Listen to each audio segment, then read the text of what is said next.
Mic check. Microphone check. Microphone checker. Microphone check. Microphone checker. Microphone check. Microphone checker. Double tap at the like button as you come on in, man. Purpose of my podcast, back with the blast, in and out with a dash. It's your boy. It's your boy. I mess with your boy. I mess with your boy. It's your boy. Purpose of my podcast, back with the blast. One more time. Fast start, day 11. Trump escalates hard. ICE massive surge. Have you heard about it? We've been talking about it every day. Been giving you the updates. Been giving you the news. You got to know by now. This is where you want to be. If you want to be anywhere on YouTube to discuss politics, geopolitics, domestic politics, anything you want to talk about, politics all day, every day. MAGA 123. Perfect Time Podcast every day at 1 p.m. live. You guys made it to the podcast. I know you've been wanting to catch me live. Welcome in. I want to say welcome to everybody in. Thank you for joining the podcast. We on the road to 13,000 subscribers. Everybody, as you come in, hit the like button, hit the subscribe button as you come in. We on the road to 13,000. Wow. 13,000 subscribers on the way right now. Trump hits hard. We got immigration news. We got ICE news. Brand new ICE numbers. ICE is cracking down. Did you know it? ICE is cracking down. Deportations are down at the border. ICE arrests are up all over the country. It's escalation time. It is escalation time, baby. That's what we've been doing. Escalating. And I'm just so proud of Trump. I'm proud of the Trump administration. ICE is doing better than ever. ICE is escalating. ICE numbers are doing well. It's day 11. We're talking about day 11 and Donald Trump's day 11. Trump escalates hard. ICE massive surge. We're talking about day 11. Trump escalates hard. ICE massive surge. Brand new ICE numbers coming in. So proud of ICE. Brand new ICE numbers up in the rest. We got raids happening all over the place right now. Put it in the chat right now. How you feel about Trump and ICE right now? How you feel about Trump and the immigration enforcement release data from the Department of Homeland Security? It's showing 65,000 people currently in federal custody, over 43,000 immigrants booked in June. I'm going to repeat that again. Over 43,000 immigrants booked in June. Let's go, ICE. Let's go. Ice, baby. Too cold. It's like ice, baby. Just go back home. 43,000 immigrants booked in June and more than 356,000 total deportations so far this fiscal year. And it's only July, baby. It's only July. That means we on track to do another million today. We on track to do another million deportations. And what did I tell you? It's working. It's working at the welfare office. It's working at the hospital. They used to go run and get free health care. They used to run and go get free welfare. Now reports are they are afraid to go to the welfare office because they're afraid that Trump and ICE will arrest them and deport them. I think that's a good thing. That's what I voted for. That's what we voted for. The reports are people are afraid to go to hospital because, you know, the immigrants, they're not citizens, but the Democrats in sanctuary cities give them free Medicaid. So they used to go to the doctor for free. Now they are afraid to go to the doctor. They're afraid to go to the doctor to get their free health care given to them by the Democrats. Why are they afraid to go to the doctor? Because Donald Trump. Shout out to Donald Trump and ICE and 43,000 immigrants being arrested last month. I'm sorry. It sounds like a year, but that's just in June. In June alone, ICE arrested 43,000 in June alone. That's 43,000 arrested in June by ICE. Just in June. And I'm so very proud of ICE. If you proud of ICE, put it in the chat. MAGA. I am so proud of the job that they're doing because the results are, check this out, you guys. The results are deportations are down. It's costing less on taxpayers.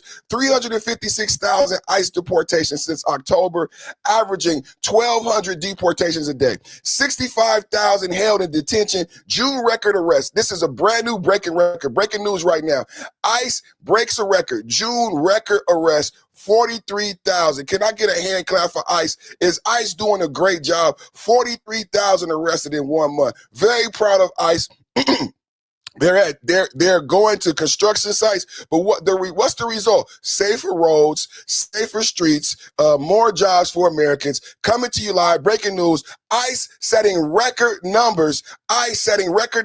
43,000 immigrants arrested in 1 month in the month of June 2026. Double tap the like button. Breaking tonight at this hour, we're getting new immigration enforcement numbers, and here are some of the highlights. ICE deportations and removals for the current fiscal year, which began last October, stand now at more than 356,000. That's an average of roughly 1,260 deportations per day. The total number of people in ICE custody now is just under 66,000. Almost 40,000 of those have criminal convictions or pending criminal charges. Breaking news tonight coming in. ICE is breaking records across the nation. ICE is breaking records. 43,000 illegal immigrants arrested in June alone. This is the highest number ever in American history. How do you think we got to this number? Well, maybe because Joe Biden and Kamala Harris opened up the border and let in 10 to 20 million people. Maybe that's why. Maybe because Kamala Harris was on TV saying, "Don't come, don't come." Y'all remember Kamala Harris? Don't come. So 10 to 20 million, so 46,000 in 1 month. Congratulations to ICE. ICE is doing a great job. Breaking news tonight, ICE is putting up record numbers, doing a great job representing for Donald Trump and administration, creating jobs for me and you. Breaking numbers, 46,000 in 1 month. Breaking tonight at this hour, we're getting new immigration enforcement numbers, and here are some of the highlights. ICE deportations and removals for the current fiscal year, which began last October, stand now at more than 356,000. That's an average of roughly 1,260 deportations per day. The total number of people in ICE custody now is just under 66,000. Almost 40,000 of those have criminal convictions or pending criminal. So a couple numbers to break down. Out of the 60,000, 40,000 people have criminal convictions. So we'll have Tom Holman said, 80% of the people being arrested are criminals. With definitive numbers now. This is down to the number. It's not just, I can round it to say 60,000, but we got the down to the very last compound. 65,765. Out of those 65,765, 39,000 criminals. Now, what did I show to you yesterday about the Democratic Socialists of America? The Democratic Socialists of America said, these 40,000 with crimes do not deserve to be deported. Remember, Alvarez of New York, brand new to the House, Mondani backed her. She said nobody should be deported, including people with criminal records and people who have committed a crime. So you're a brand new Democratic Socialist, and I got a map to show you about, it's not just in New York. These Democratic Socialists are running for power nationwide. They're not being honest with you about this socialist communist takeover. 40,000 of the immigrants out of the 65,000 people who came here illegally are criminals.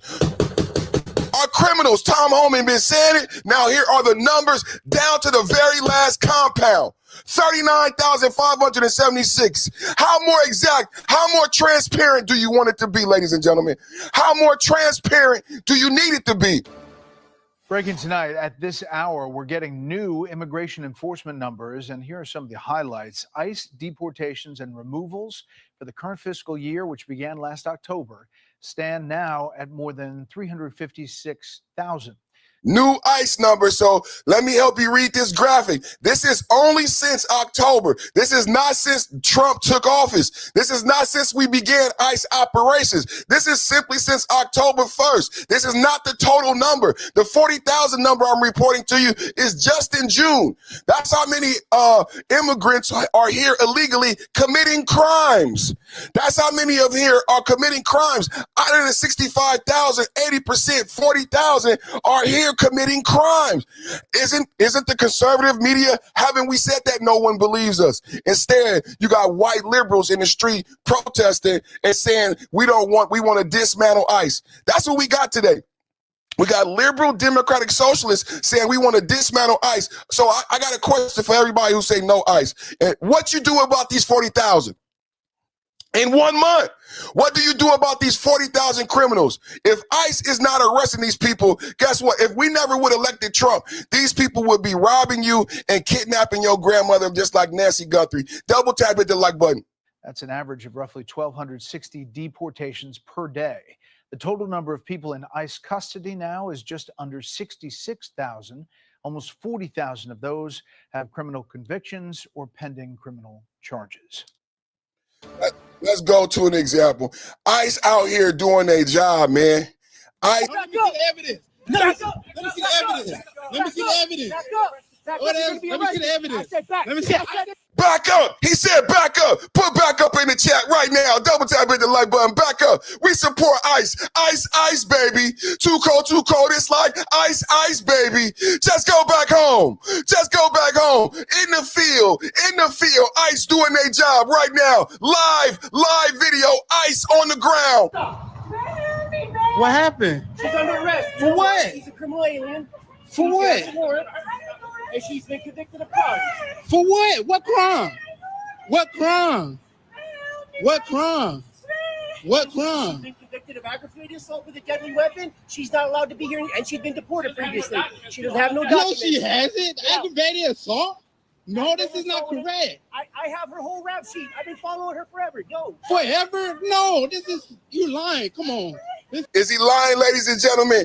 Is he lying? Because I just put out a report. Is he lying, ladies and gentlemen? He said he lying. But let's listen to the report again. How many criminals? How many arrests in 1 month? Breaking tonight at this hour, we're getting new immigration enforcement numbers, and here are some of the highlights. ICE deportations and removals for the current fiscal year, which began last October, stand now at more than 356,000. That's an average of roughly 1,260 deportations per day. 1,200 a day, you guys. 1,200 deportations a day. Clap it up for Trump and ICE. 1,200 deportations a day. Let's go, ICE. The total number of people in ICE custody now is just under 66,000. Almost 40,000 of those have criminal convictions or pending criminal charges. 65,000 in custody. Out of the 65,000, you got 40,000 of them are criminals. So when we see things like this and you see the crying, it's Trump news, Trump news, Trump news, giving Democrats the boo blues, giving Democrats the boo blues. So when you see the crying, when you see the whining, just remember the numbers that I showed you today. Out of the 65,000 in custody, 40,000 are convicted criminals. Double tap it. Like, but I'm giving you facts, baby. I'm giving you just the facts. ICE on the ground, live doing their job arresting criminals. What happened? She's under arrest. For what? She's a criminal alien. For what? And she's been convicted of crimes. For what? What crime? What crime? What crime? What crime? She's been convicted of aggravated assault with a deadly weapon. She's not allowed to be here, and she's been deported previously. She doesn't have no documents. No, she hasn't. Aggravated assault? No, this is not correct. I have her whole rap sheet. I've been following her forever.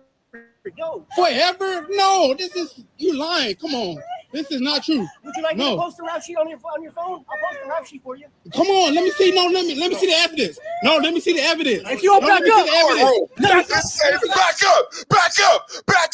back up. This ain't a courtroom. You ain't a judge. Back up. He breaking in the federal investigation. Put him under arrest. Put him in handcuffs. Put a one in the chat if he should be under arrest. Put a one in the chat if he should be. You impeding a federal officer. Get the cuffs. Get the cuffs. Bookman. Get the cuffs, Bookman. Hey, Bookman. Get the cuffs, Bookman. Double tap hit the like button.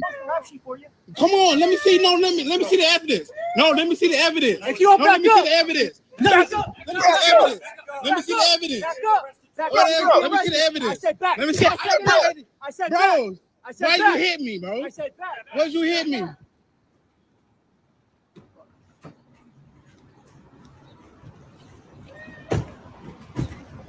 Live on the ground in Texas. Live on the ground in Texas. Live on the ground in Texas. I'm coming to you live. Perfect Timing Podcast. Double tap hit the like button. Brand new ICE numbers. Brand new ICE numbers coming to you live from Texas. Brand new ICE numbers. We got 356,000 deportations / removals only since October. 65,000 in custody. Out of those 65,000, 40,000 convicted criminals. Like the young lady we just took a look at. Double tap hit the like button. Double tap hit the like button. ICE doing this 1-2. ICE doing this 1-2. That's what we do. ICE doing this 1-2. Double tap hit the like button. Get the likes up. Breaking tonight at this hour, we're getting new immigration enforcement numbers, and here are some of the highlights. ICE deportations and removals for the current fiscal year, which began last October, stand now at more than 356,000.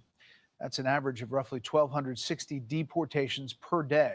The total number of people in ICE custody now is just under 66,000. Almost 40,000 of those have criminal convictions or pending criminal charges. Breaking tonight at this hour, we're getting new ICE live on the ground. ICE, this is live. Domestic violence suspect unalive by police leading officers on a car chase in Simi Valley. Suspect was illegally armed, said he shot out the police. Double tap hit the like button. This is what's going on in the American streets. ICE out here doing his job. ICE going to construction sites. ICE agents raid construction site and show a worker that a truck is coming back for 2 illegal aliens, but he won't snitch. They eventually arrest the guy for videoing and refusing to keep his distance. Double tap hit the like button. This is what we got to do out here. That look familiar? No. His name is Ruben Lopez. Yeah, that all. Nope. All right, you mind if we talk to these guys? No, we good. I mean, if they want to talk, go ahead. Okay. Yeah. All right. Let me talk to them. Did someone talk to him? Yeah, he's good. I'm good. Okay. What's going All right, on? so anyway, yeah, that's what it That's is. it? Y'all just looking for them? Just those two, No, man. we don't know them. Okay. Well, we'll be out of here in a second. Then. All right, man. Can I borrow your picture real quick? Why you trying to take a picture of me? I'm not taking a picture of you. Well, then, don't try to scan me. Fuck. Can't scan my face, bro. You can get up out of here, bro, if you want. You can't scan my face. Hey, what y'all doing? What y'all doing? Hey, what's up, bro? Hey, why you? Back up. Hey, back up. What do you mean? Why? Back up. Just don't get that close. All right, I'm trying. Well, They're my friends. Go ahead and pass. They're my Don't get friends. too Though. close. Don't touch me. Why are you touching me? Am I touching you? Just get past. But am I touching you? No, I don't want you to close to me. All right, I don't know what what you're y'all doing then? Y'all looking for who? ¿Quién buscan o qué? ¿A quién buscan? You have the name? They're not even here. They're not even here. Who y'all looking You need for? to make sure. Well, we're not them. We're not them. Y'all need to leave, bro. You need to settle down before I put you in cuffs, all right? Do what you got to do then. Hey, wait. Come on, Chance. Just comply. Come down there and do a job, right? Understand that? Just comply. Just comply. Put it in the chat, everybody. Just comply. ICE breaking numbers. 43,000 arrested in just the month of June. Brand new numbers coming out. ICE breaking numbers this month. Putting out brand new numbers. Trump administration. ICE comes back. 43,000 deportations in 1 month. That's a record-breaking number, ladies and gentlemen. Coming to you live from the streets of Florida. That ICE is going to construction sites. ICE is everywhere. To get to that number of 43,000, ICE is doing their job every day. Double tap hit the like button. Let's go, ICE. ICE, ICE, baby. Too cold, it's like ice, ice, baby. Just go back home. Just go back home. ICE agents stopped a passenger van in Immokalee, Florida during an immigration enforcement operation. Multiple people were detained as agents secured the scene. The video is generating debate over immigration enforcement across the country.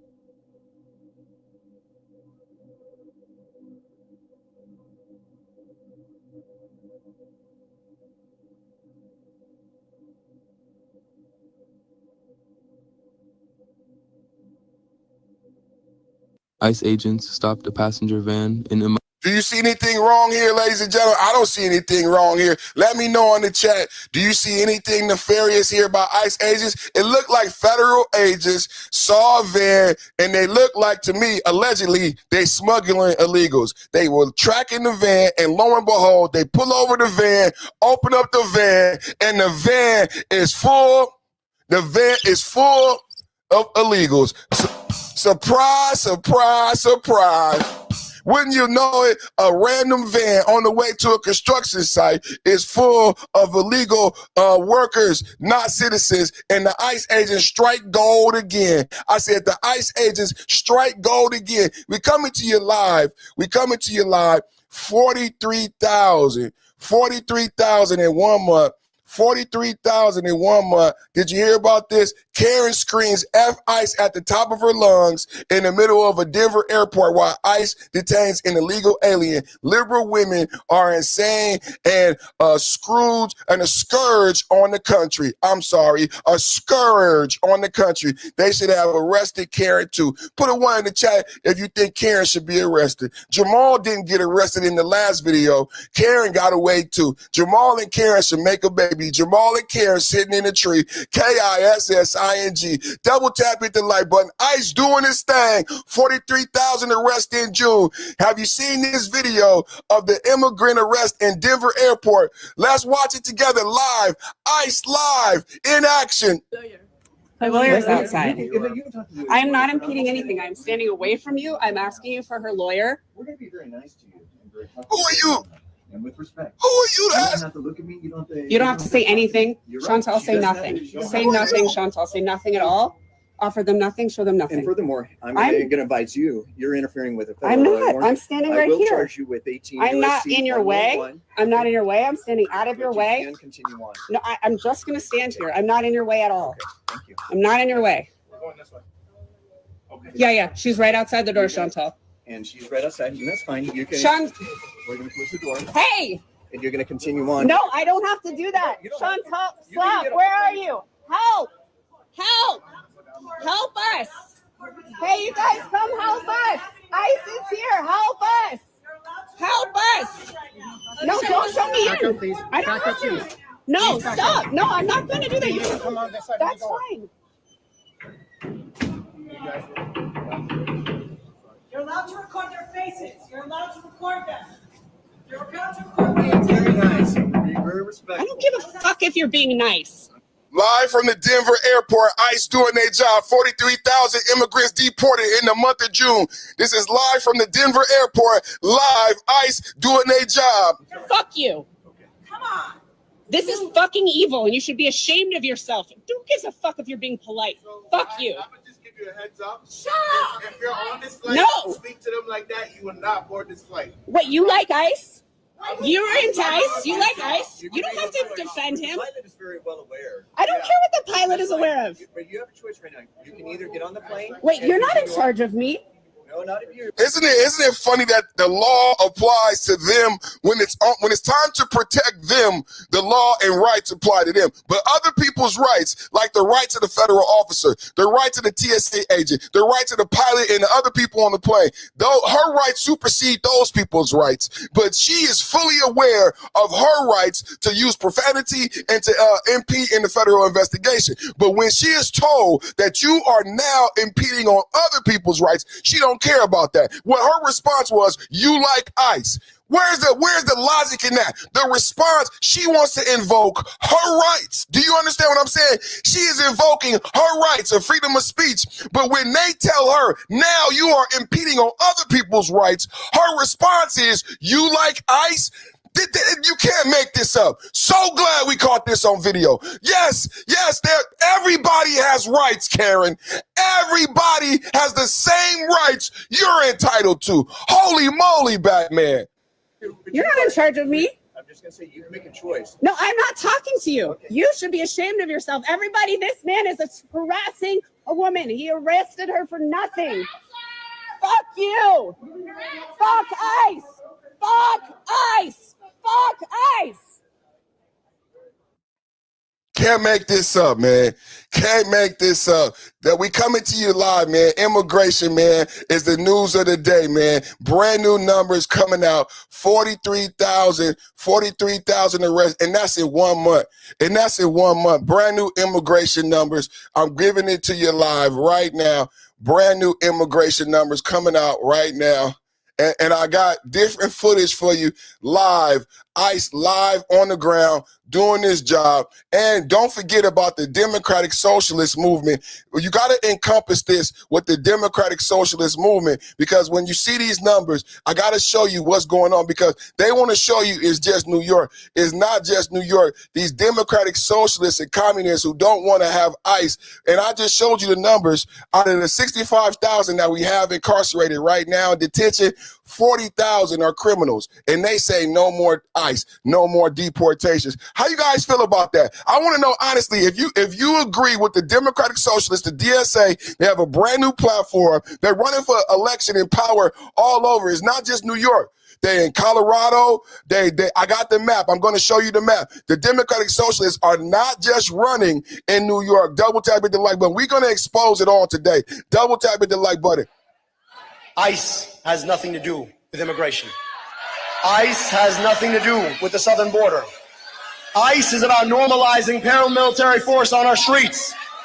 ICE is about weaponizing the idea of immigration against the Constitution itself. ICE cannot be reformed. ICE cannot be retrained. ICE has to be abolished.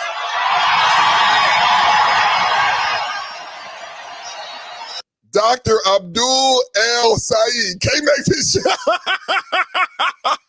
This is city candidate. Bernie Sanders is backing him. Dr. Abdul El Saeed, not born in America, not red, white, and blue. Damn sure not MAGA. Damn sure not America first. Abdul El Saeed. Sound like Zarani, the Morani Mandani, right? And the first thing, he not even elected yet. You know what else? You know what I wanted to say about Zarani Mandani? Have you guys even talked about how long he's been mayor? He hasn't even been mayor for a year. He hasn't been mayor for, like my mama would say, rest in peace, Zarani Mandani hasn't been mayor 5 minutes. We've never even talked about this. This is Abdul El Saeed, Senate candidate, and the DNC is putting all the money behind him. Bernie Sanders is backing him.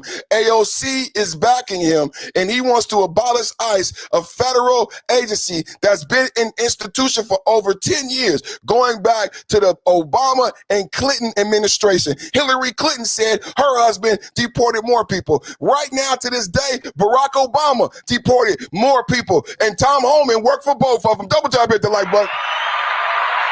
Tom Homan got a presidential accommodation for Barack Obama for doing such a good damn job in deporting 3 million.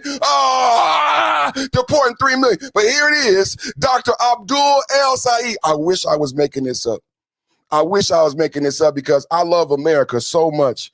And what's happening in America while the Democrats got you focusing over gay or straight or black or white. I wish everybody would wake up. This is what's happening while you're focused on black and white, gay or straight. Hello? Hello? Hello, this lie is being propagated like ICE was born when Trump was elected. ICE was not born when Trump was elected, and ICE is not out here arresting 43,000 in 1 month because it's hard to do so. If they arrested 40,000, that's 1,000 a day. Did you hear the numbers? He said 1,000 a day. If they're able to do that, it must mean that Joe Biden opened the border and there's millions of illegals running around committing crime. So this is the thing about the Democrats and the liberals. What would you have us do? Joe Biden opened the border. People were terrified. Fetterman said 300,000 in 1 day. Kamala Harris said, please don't come. They were unable to close the border. That's why y'all lost the election, because nobody believed the Democrats knew how to close the border. Donald Trump closed the border, and the numbers have never been this low in border crossings. And here it is, Abdul Saeed. I wish I was making it up. That's his name. It's not a joke. It's not a put down. That's his real name. Abdul Saeed says ICE can't be reformed. ICE has to be abolished. And this is the Democratic Socialist candidate for the Midwest Senate. You know that? You know how long they stay in this? 7 years, you got longer than the president. Double tap at the like button. ICE has nothing to do with immigration. ICE has nothing to do with the southern border. Do y'all believe that ICE don't got nothing to do with immigration? At southern border, ICE numbers have directly reflected on the border crosses. Do y'all put a 1 in the chat if you support Abdul El Saeed? ICE has nothing to do with immigration. ICE has nothing to do with the southern border. ICE is about normalizing paramilitary force on our streets. ICE is about weaponizing the idea of immigration against the Constitution itself.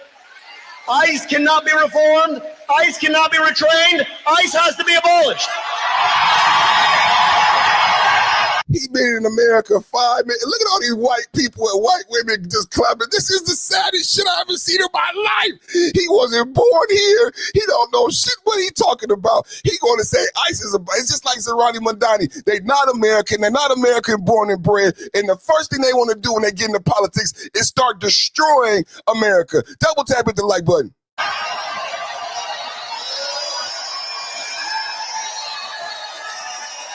You're not getting. Do you see this clown? What's up with this clown? Do you see this? I wish I was making this shit up, man.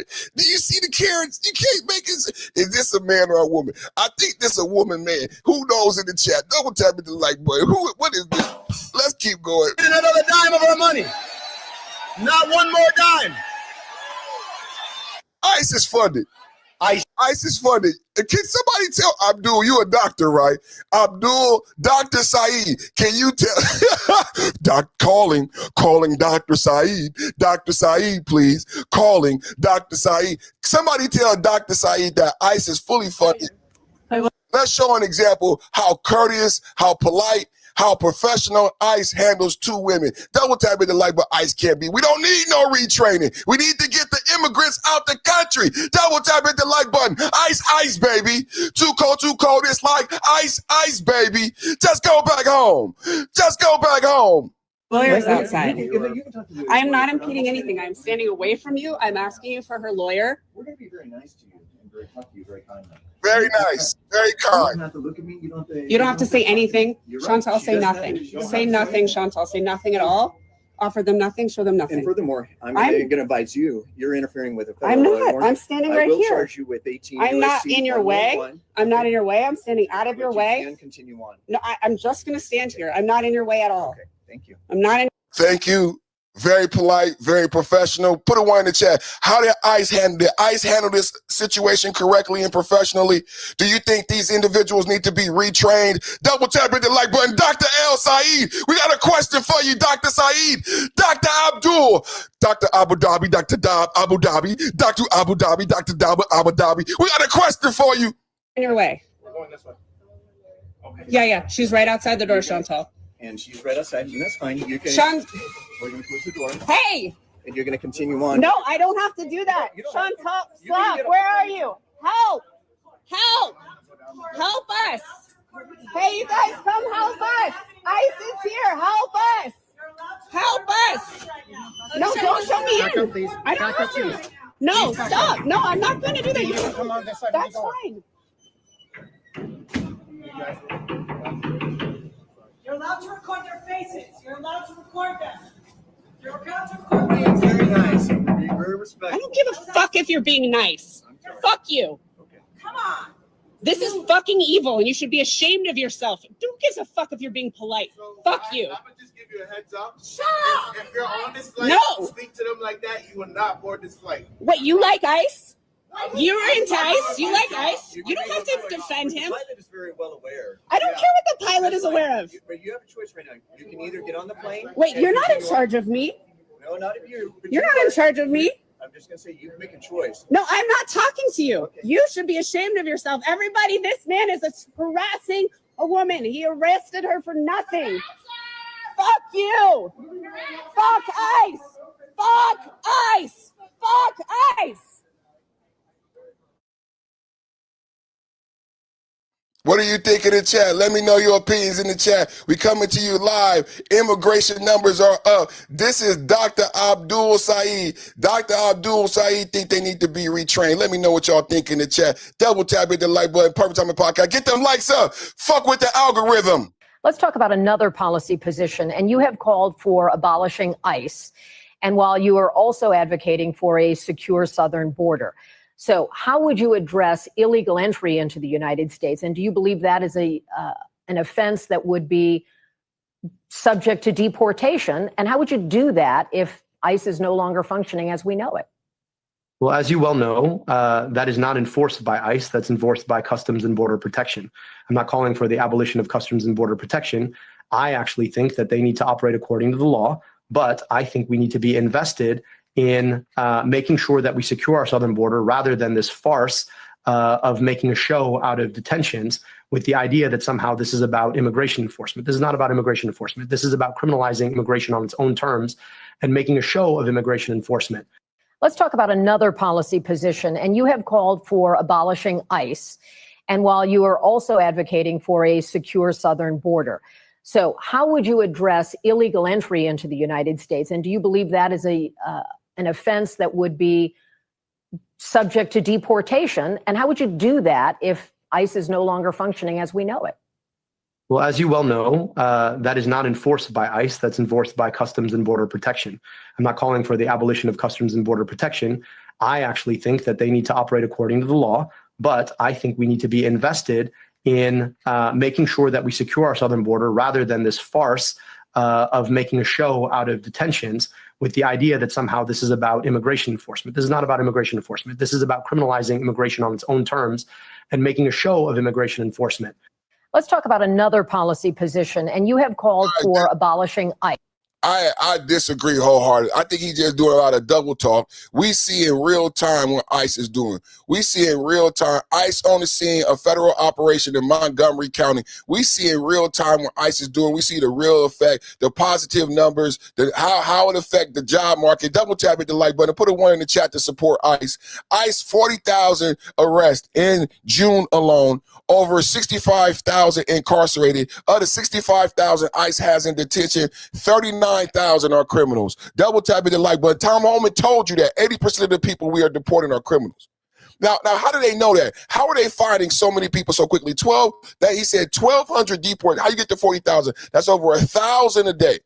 They know where these people are. These people have already seen. Remember the video I play? I'll play that video again. He says she's already been deported once. I've been following her. That's how I know where she is. You think I just showed up in this parking lot? You think I'm just following this woman around? No, that's not what we do. We know who she is. She's seen a deportation judge before. She has what is called as a final deportation order. Under Biden, these people were given dates and time they were supposed to leave the state, and they never left. Biden did not enforce it. He didn't enforce sanctions on Maduro. He didn't enforce sanctions on Iran. He didn't enforce immigration on illegals. Double tap at the like button. ICE on the scene, Montgomery County. Here's how you get to 40,000. ICE on the scene, Montgomery County.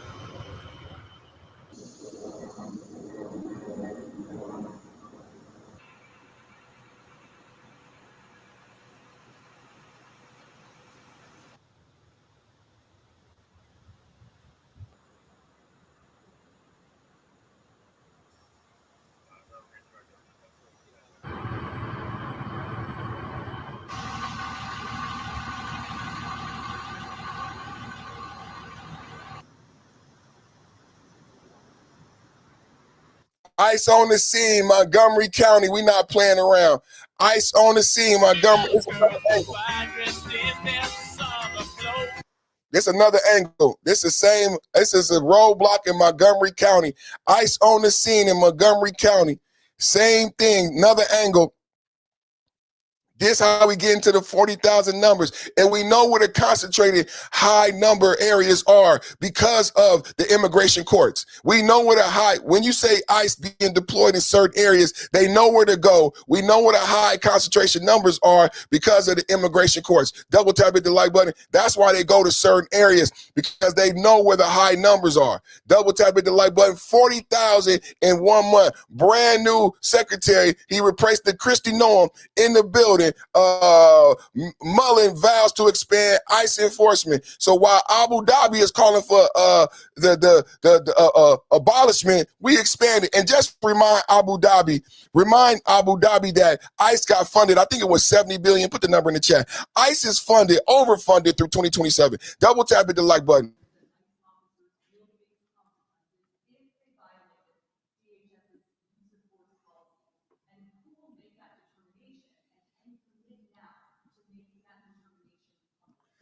Let me clarify. When I say turn down the temperature, when I turn down the temperature with you guys, we're turning up the heat on the streets.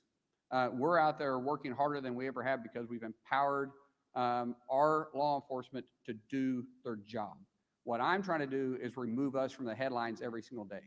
But everybody will be held accountable. I don't pick and choose which laws I'm going to enforce. I enforce our nation's laws. That means I'll enforce it with our own agency, and I'll enforce it with the criminals on the streets. That's my assurance. Yes.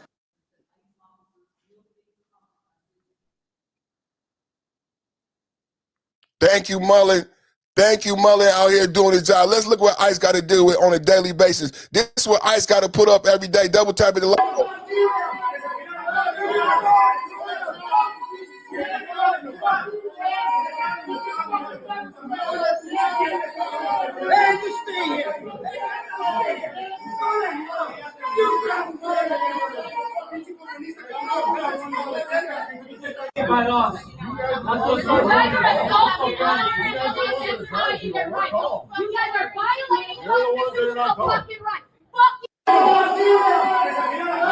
All these white long-haired liberals. Look at it. Look at the ponytail on this guy. Look at the pony on this guy. All these white long-haired liberal hippies, man, still around, man. See him with the long white socks, man. All these.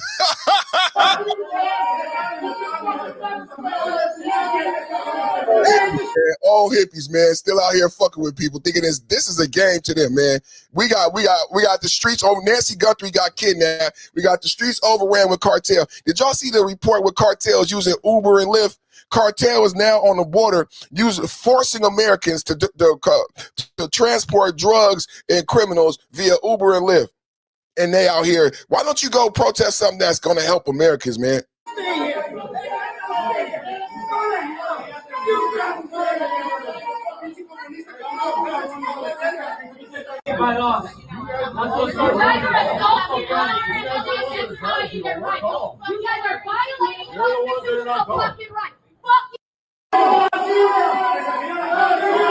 And they always got some big brawly brawl. You know what I'm saying? They always got some big brawny brawl. With the F word, right? With the F word. Let's keep going. U.S. Immigration and Customs Enforcement deported David Vargas Rivera, a criminal illegal alien, wanted for what? First, for that M1 in Mexico, and identified as a hitman for Santa Rosa de Lima cartel, a designated foreign terror. But they want to keep him here. They want to keep him here, y'all. Bad boys, what you gonna do? What you gonna do when they come for you? Bad boys. What you gonna do? What you gonna do when they come for you? Policeman here, no play. A policeman here, no play. No way. Bad boys. Yeah, man. They would have these people still be here. They would. Suspect says, did you guys see the video of this? Oh my God. This is an ex-veteran. He works on Patriot missiles. We just learned this information. So we saw the video earlier this week. What we just learned is this is a 43-year-old. This is the stuff, man. When you guys see the crazy people in the chat, just know the crazy is real. This individual is a 40-something-year-old man, works for the government, a veteran, works on Patriot missiles. And then this is what he did with his free time. He wanted to go to Manhattan, the #1 federal building in the country, the biggest target, and tried to burn down the entrance. A 40-something-year-old man, you guys, who worked for the government, Patriot missiles, and a veteran. Double tap at the like button. Take a look at this guy, man. It's not believable. And y'all want to abolish ICE.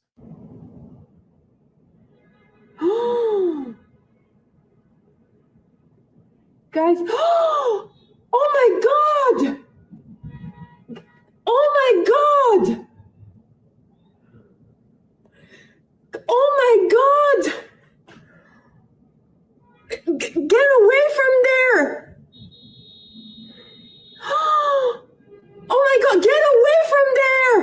No, get away from there! Oh my God!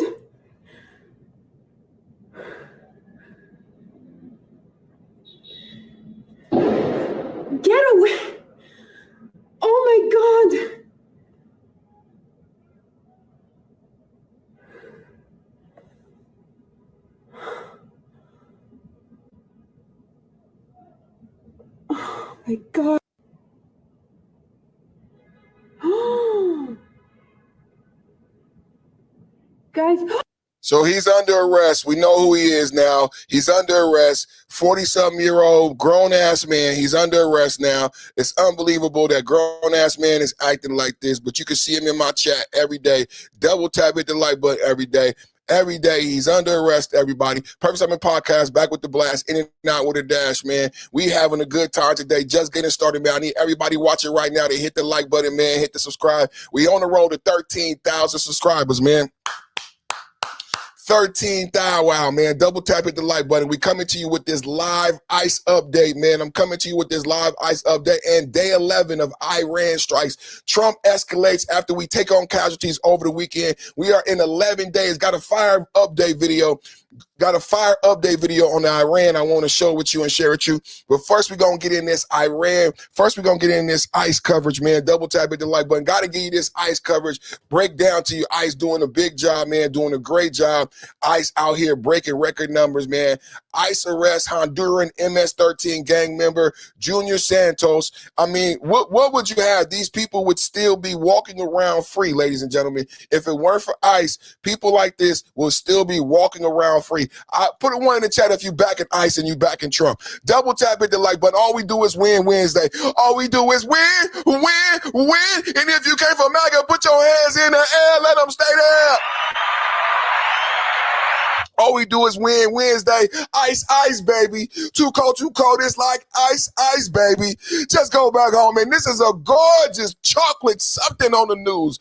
Oh, that MAGA. Oh, that MAGA. Let's listen to this gorgeous chocolate piece of brown sugar. Give us the news. Sugar booger, wugger. ICE officials arrested an alleged MS-13 terrorist group member. Honduran immigrant Junior Santos Carrasco was arrested for purse snatching, theft, and attempted murder. U.S. Immigration and Customs Enforcement says that he was in the U.S. Because his father, Pablo Santos Martinez, was involved or was allowed to stay with him under supervision. ICE says the father crossed the border illegally 3 times. Santos Carrasco is waiting for an immigration judge's removal decision, and his father was deported. ICE officials arrested an alleged MS-13 terrorist group member. Honduran immigrant Junior Santos Carrasco was arrested for purse snatching, theft, and attempted murder. U.S. Immigration. Purse snatching. This is like a petty crime. But you know what I pointed out, chat? You know what I pointed out about this type of individual and this type of crime? Why is he doing it? Because there's no jobs. Think about the numbers and what we're really dealing with. After you get out of your liberal high horse, after you come down from your liberal high horse, what do you do with the 10 to 20 million people that came here during the Biden administration? I mean, honestly, we can't afford them. We can't afford them on Medicaid. We can't afford to put them through the courts. We can't afford them on welfare. So what do we do with them? They're going to be forced to do petty crime against Americans. Did you hear what it said? This is a cartel member who's in America, can't get a job, nowhere to go, and he resorts to stealing purses from women. Is that what you want? They victimizing our women and our children. They're victimizing our women and our children. And it's like, it's elementary to me. I don't think it's because of their race. This is the thing that you don't know about MAGA. I'm tired of people saying that MAGA and Republicans are racist. This is not about his race. I'm breaking down to you math and economics. The economics is if you're not a citizen and there's 10 million people and they're all vying to get the little bit of democratic sanctuary supplemental milk from the teat, it's not enough for all of them, right? So some of them are going to be forced, like this young man, into crime. And he's going to victimize, like they breaking into houses. Nancy Guthrie got kidnapped. They're breaking into houses. And this guy, a cartel member, was stealing purses. Do you carry a purse? Do you know who carries a purse? My wife carries a purse. My daughter carries a purse. Why don't we be honest about what this ICE situation really, truly is? They don't have opportunity here. If they can't get jobs, they're going to resort to crime. I don't understand why that's difficult to understand. Everybody can't go to Chicago. All of the 10 to 20 million people that Biden let in won't fit in democratic sanctuary cities. So the ones who stay are on the border. And this is where you have high crime. right now where the crime is escalating is on the border. Border cities like El Paso, border cities like where Nancy Guthrie was kidnapped. This is where the violence is upticking because they're operating on the border. I just said cartel members are now kidnapping Uber drivers to have them do transportation. Because without opportunity, what would you have them do? They gotta eat. They gotta feed their families. So they're gonna start stealing purses.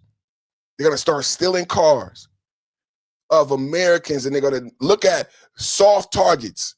When you steal a purse, you're taking from a woman. Listen to this. I don't think you guys tripped off of it when you heard it.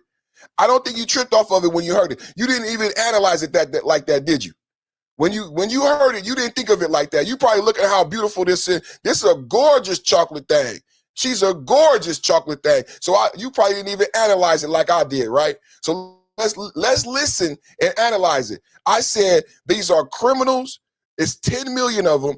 Everybody won't get a CDL. So the ones who can't find viable employment will resort to petty crime, and they will look for soft targets. Officials arrested an alleged MS-13 terrorist group member. Honduran immigrant Junior Santos Carrasco was arrested for purse snatching, theft, and attempted murder. U.S. Immigration and Customs Enforcement says that he was in the U.S.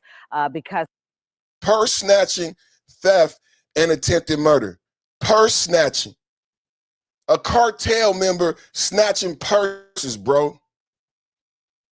Going after the kids and the women. But y'all don't understand the criminal mind, bro. Y'all don't understand the criminal mind. What would you have him do? He can't get work here. Everybody's not going to get welfare in Chicago and New York, but he still got to eat. This is the mathematics behind these numbers, bro. I wish people would understand what's going on. I wish people would understand what's going on. This is the mathematics behind this stuff. Y'all want to cry, abort ICE, and then what all you're doing is putting people like this on the street. Immigration and Customs Enforcement says that he was in the U.S. Because his father, Pablo Santos Martinez, was involved or was allowed to stay with him under supervision. ICE says the father crossed the border illegally 3 times. Santos Carrasco is waiting for an immigration judge's removal decision, and his father was deported. So wait a minute, you guys. Did y'all really? So the father was here 3 times, illegal reentry. The father was here 3 times. Y'all watching this story? Y'all telling me we don't need ICE? Come on, man. The father came over here 3 times illegally, and somehow Democrats finally found favor on the father, let him stay here, and said, okay, you can bring your criminal son.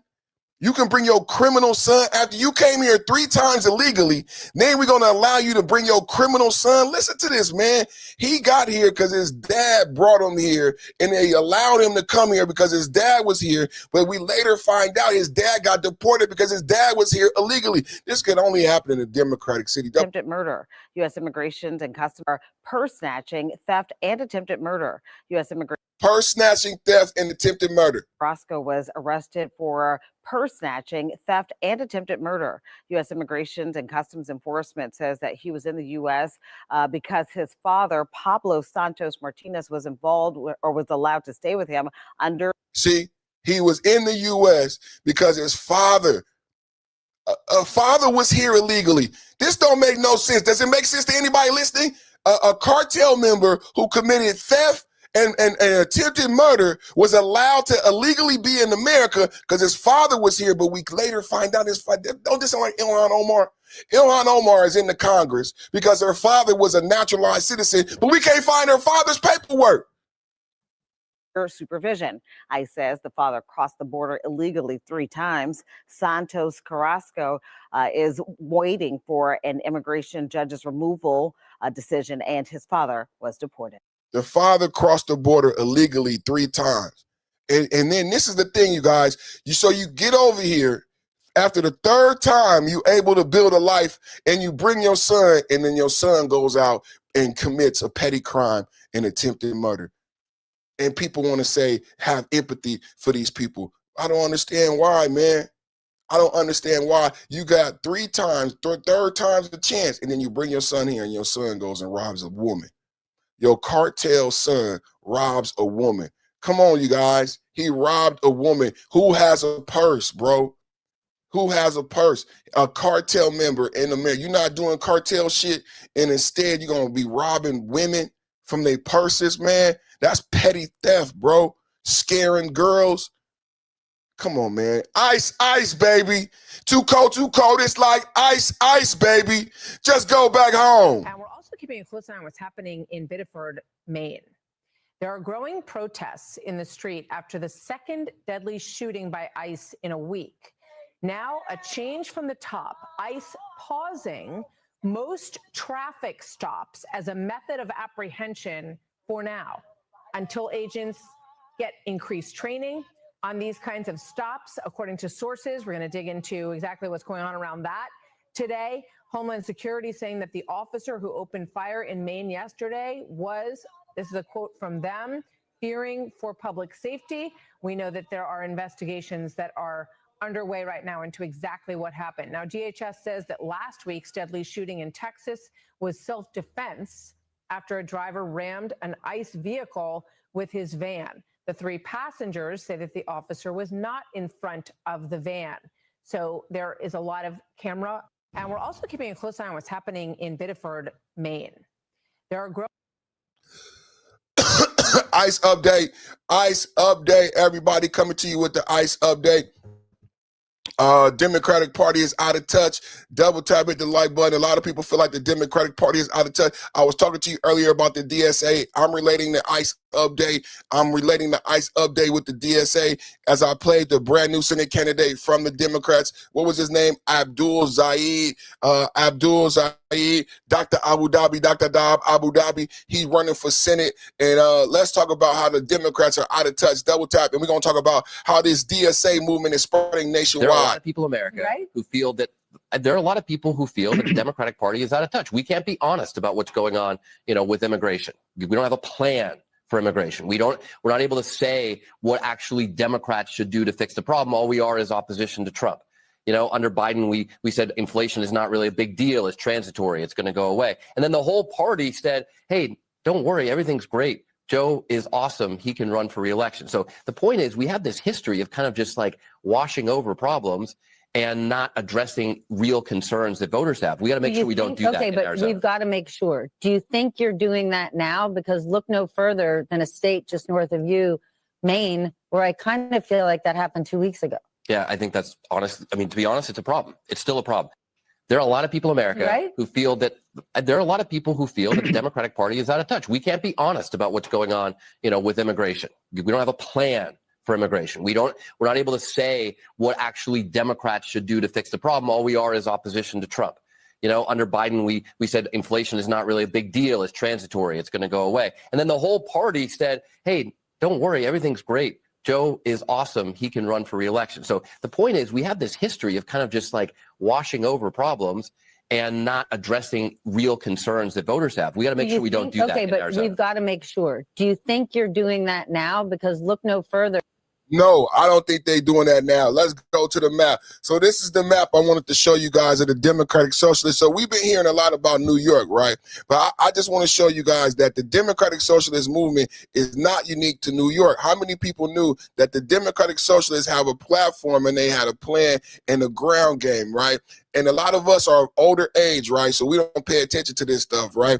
So this is the map. You got Vermont, New York, Pennsylvania, all on the East Coast, North Carolina, Georgia, Colorado. You may have heard of Colorado recently, Arizona, California, Oregon. And now the thing is that they have so many victories, and this just came without you even knowing it. U.S. Congress, Colorado, New York Assembly, Syracuse, New York City. This is Avila, New York, Utah. I don't think people understood how many people we got. Utah. This is the numbers. Look how many people are part of the Democratic Socialist Party. You thought it was just one person. Chris in Philadelphia, Portland, Tammy in Atlanta, Gabriel Sanchez, Bobby in Phoenix, Arizona. This is a nationwide socialist communist movement to take over the America. Merrick Broderick in Green Mountain, Vermont, and in the most dense, staunch Republican areas, you got the Democratic Socialists popping up. So when we heard about this Democratic Socialist movement, right, and we start talking about it, this is the part that people didn't understand, that this is something that is nationwide. This is something that is nationwide. It says 71 races so far. 71 races, Democratic Socialist DSA. You heard about Mondani in New York. Look how many, let's go to California. You can, and this is an interactive map. So let's go to California, right? This is California, and this is the wins. These people have already won. Democratic Socialists has already won in Los Angeles. This is how many people they got winning in power. 1, 2, 3 Democratic Socialist victories in California and Los Angeles. These are upcoming in November. Mia Vang running as a DSA, Marissa Roy, Jonathan Claudia. So we got 4 or 5 upcoming. That's in California alone. That's in California alone. This is the DSA map. In New York, this the people. This is the lady that I played yesterday. Alvila Daria. She's the one that's famous for saying no more deportations, even if the person committed a murder. This is the one. Zondani Mondani backed her. She's going for Congress, national fame in the House. And you got Claire, Elon. These are all of the Democratic Socialists in New York. Let's go to the Midwest, to that guy. We just saw that guy. He's running. They don't have him up here right here, Colorado, and that's the win. So these are all people who have won. Georgia, 2 Democratic Socialists. How many people knew that the Democratic Socialists are nationwide and they had so many victories? You heard about New York, right? I think you purposely heard about New York. I think they purposely made you listen to about New York so they could distract you from what's going on nationwide. This is a nationwide takeover of the Democratic Party. Double tap at the like button. Is everybody understanding? We're doing some education today. This is a nationwide takeover of the Democratic Party. Did you guys know that? Did you guys know that? This is a nationwide, and they've been hyper-focusing you on Zohrani Mondani without you knowing that the DSA is coming to take over the Democratic Party. And I think when yesterday when I talked about Van Jones, I think the part that I left out is that this happened before Van Jones brought up the Tea Party. I actually was upset with Van Jones for bringing up the Tea Party. Now I take back some of my my emotional reaction to Van Jones, because the thing that I will say about the DSA movement, like the Tea Party, is that quietly people don't understand how powerful the DSA movement has become within the DNC. Double tap at the like button. Do you understand what I'm saying? And the same thing was true for the Tea Party. I don't think people truly understand how powerful the DSA has become in the DNC. I think the fact that we're even talking about it, I think the fact that we even know what the DSA is should be letting us know how powerful and influential this branch is of the Democratic Party, right? So let's take a look. Let's take a look at Mondani and just giving some people some facts. Double tap at the like button. When we're talking about immigration enforcement, I think that it should be humane. I talk about our pride in being a sanctuary city in terms of the policies that we practice. I'll give you an example of those policies. We are willing to work with the federal government on more than 170 serious crimes if someone has been convicted of them. What we are unwilling to do is to participate in civil immigration enforcement with a federal government that has said openly it wants to deport a vast majority of people for crimes that we will never even know. That is where I think I see the tension. Have you ever been to the U.S.-Mexico border? No. When we're talking about immigration enforcement, I think that it should be humane. I talk about our pride in being a sanctuary city in terms of the policies that we practice. I'll give you an example of those policies. We are willing to work with the federal government on more than 170 serious crimes if someone has been convicted of them. What we are unwilling to do. Is that how the Constitution is written and you understand it, everybody? This is the thing that we should be having. He says it real slow, so you think he's saying something correct. Is that the way the Constitution works? If someone breaks the law, do you get to pick and choose what crimes because you've been mayor for 5 months? He hasn't been mayor 5 minutes, you guys. He hasn't been mayor 5 minutes. This is not somebody who was born and raised in America. These are these implants, and he's trying to tell you what laws he will enforce and what laws he won't enforce. I'm just asking the question, is that the way the Constitution works? I don't know it to work that way. I guess Zerani is some type of superhero that he's going to just do whatever he want to do. He can interpret the law the way he wants to interpret the law. I didn't know it worked that way, that he will only enforce certain, and then the other crimes that are actually breaking the law, which are crimes, you just not going to count them. At least Gavin Newsom created a law that said you can steal up to $1,000. Just do that. He's not even doing that because he's not born in America. He don't know what he's doing. He's just saying Gavin Newsom created a law in California that said you could steal up to $1,000. Right? And we're not going to prosecute you. And states like Illinois, the Illinois governor, and St. Louis, they created laws and systems that say we will forgive certain misdemeanors. In California and certain Democratic states, because they're overcrowded, let's just be honest, the socialist experiment doesn't work. So let's just be honest about why these things are happening. Places like Chicago and New York are broke, right? Places like Chicago and New York are broke, right? So they changed the laws, and things that used to be felonies are no longer felonies, they're misdemeanors, and they bumping up things to where only severe, serious things are considered felonies, right? And everything else is a misdemeanor, and they drop the charges. That's why in these cities, this is where angel families come from, where you learn about a young, beautiful lady who was attacked by someone who got arrested so many times.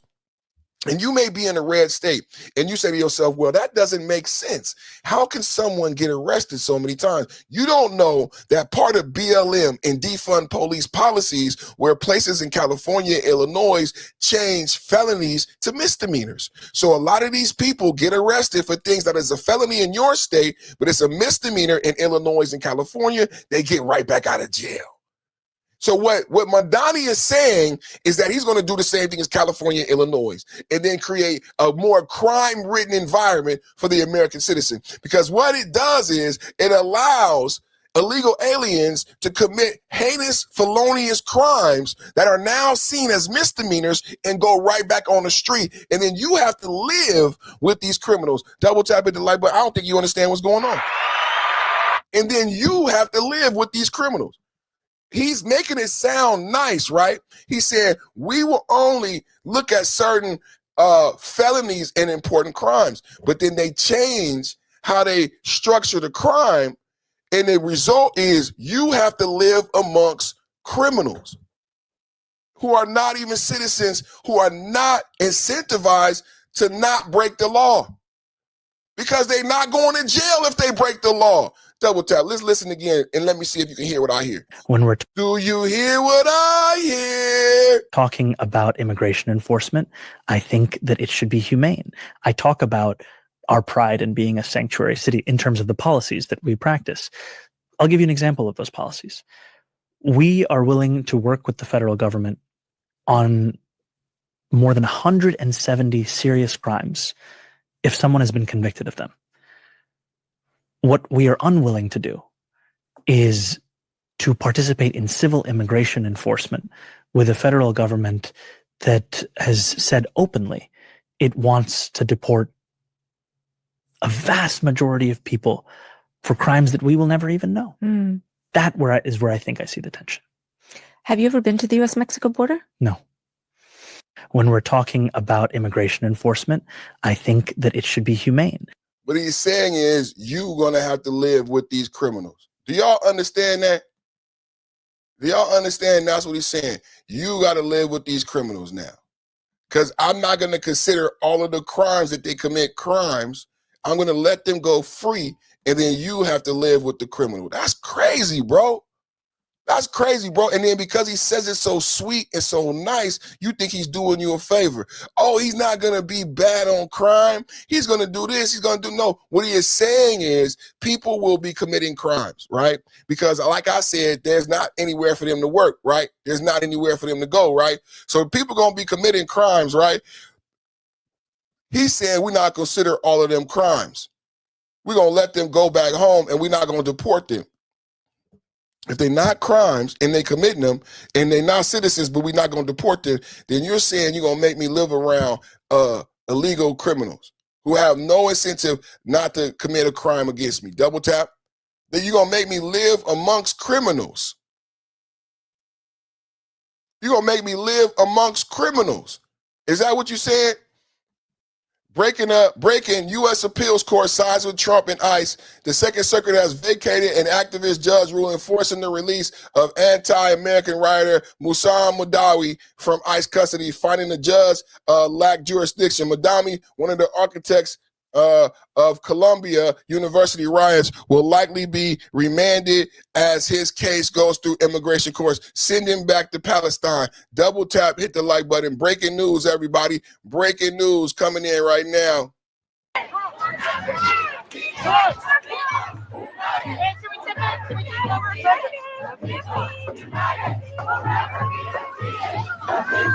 United will never be defeated. Stop.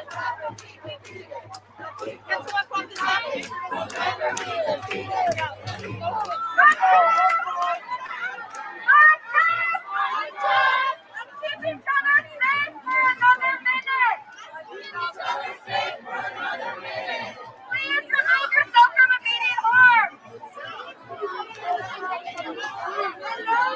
I can't help with that. You guys can help with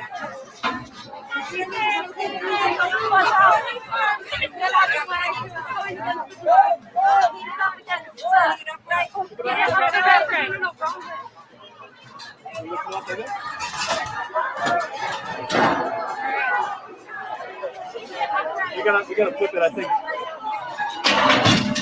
Yeah. The tie's on there. Okay. Tie it right to the log. Okay, let's give them a little cover. Let's give them a little cover. Camera's back. Camera's back. Cover!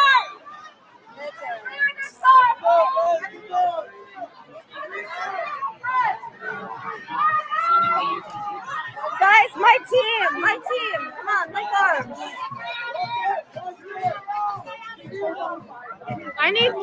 We need more people. My phone died.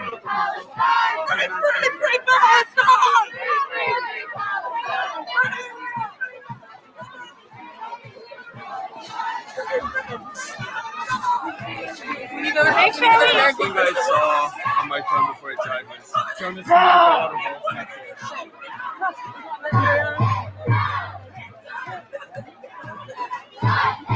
Should he be arrested? I think he should be deported. Should he be put a one in the chat if they should be all to be deported? Put a one in the chat if you think they all should be deported. ICE doing their job, 43,000 in 1 month.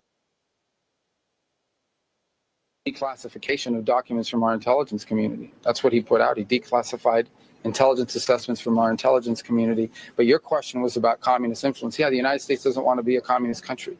We're never going to be a communist country, and we're not going to allow communist influences to undermine our politics or our society. So I don't know what the inconsistency you're referring to is. It's very clear.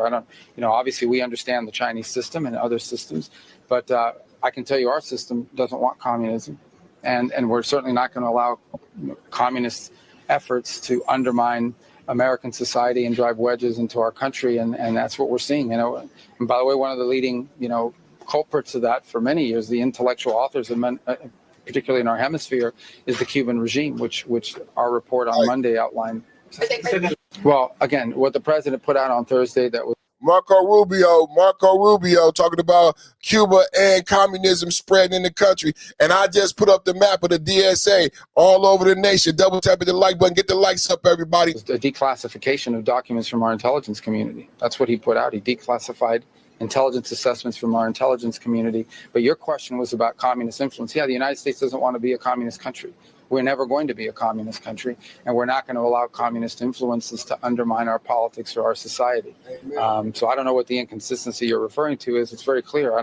Obviously we understand the Chinese system and other systems, but I can tell you our system doesn't want communism, and we're certainly not going to allow communist efforts to undermine American society and drive wedges into our country, and that's what we're seeing. And by the way, one of the leading, culprits of that for many years, the intellectual authors, particularly in our hemisphere, is the Cuban regime, which our report on Monday outlined. Well, again, Marco Rubio Vance 2028, put it in the chat. Marco Rubio Vance 2028, put it in the chat. Marco Rubio Vance 2028, put it in the chat. Coming in fast with that ICE update. Let's y'all. Iran day 11. What's up? Y'all ready to do Iran day 11? Double tap at the like button, man. We gotta get some more people in here and get the likes up, man. Get the likes up. Everybody watching right now, hit the like button, subscribe, man. And we're gonna get into the Iran update.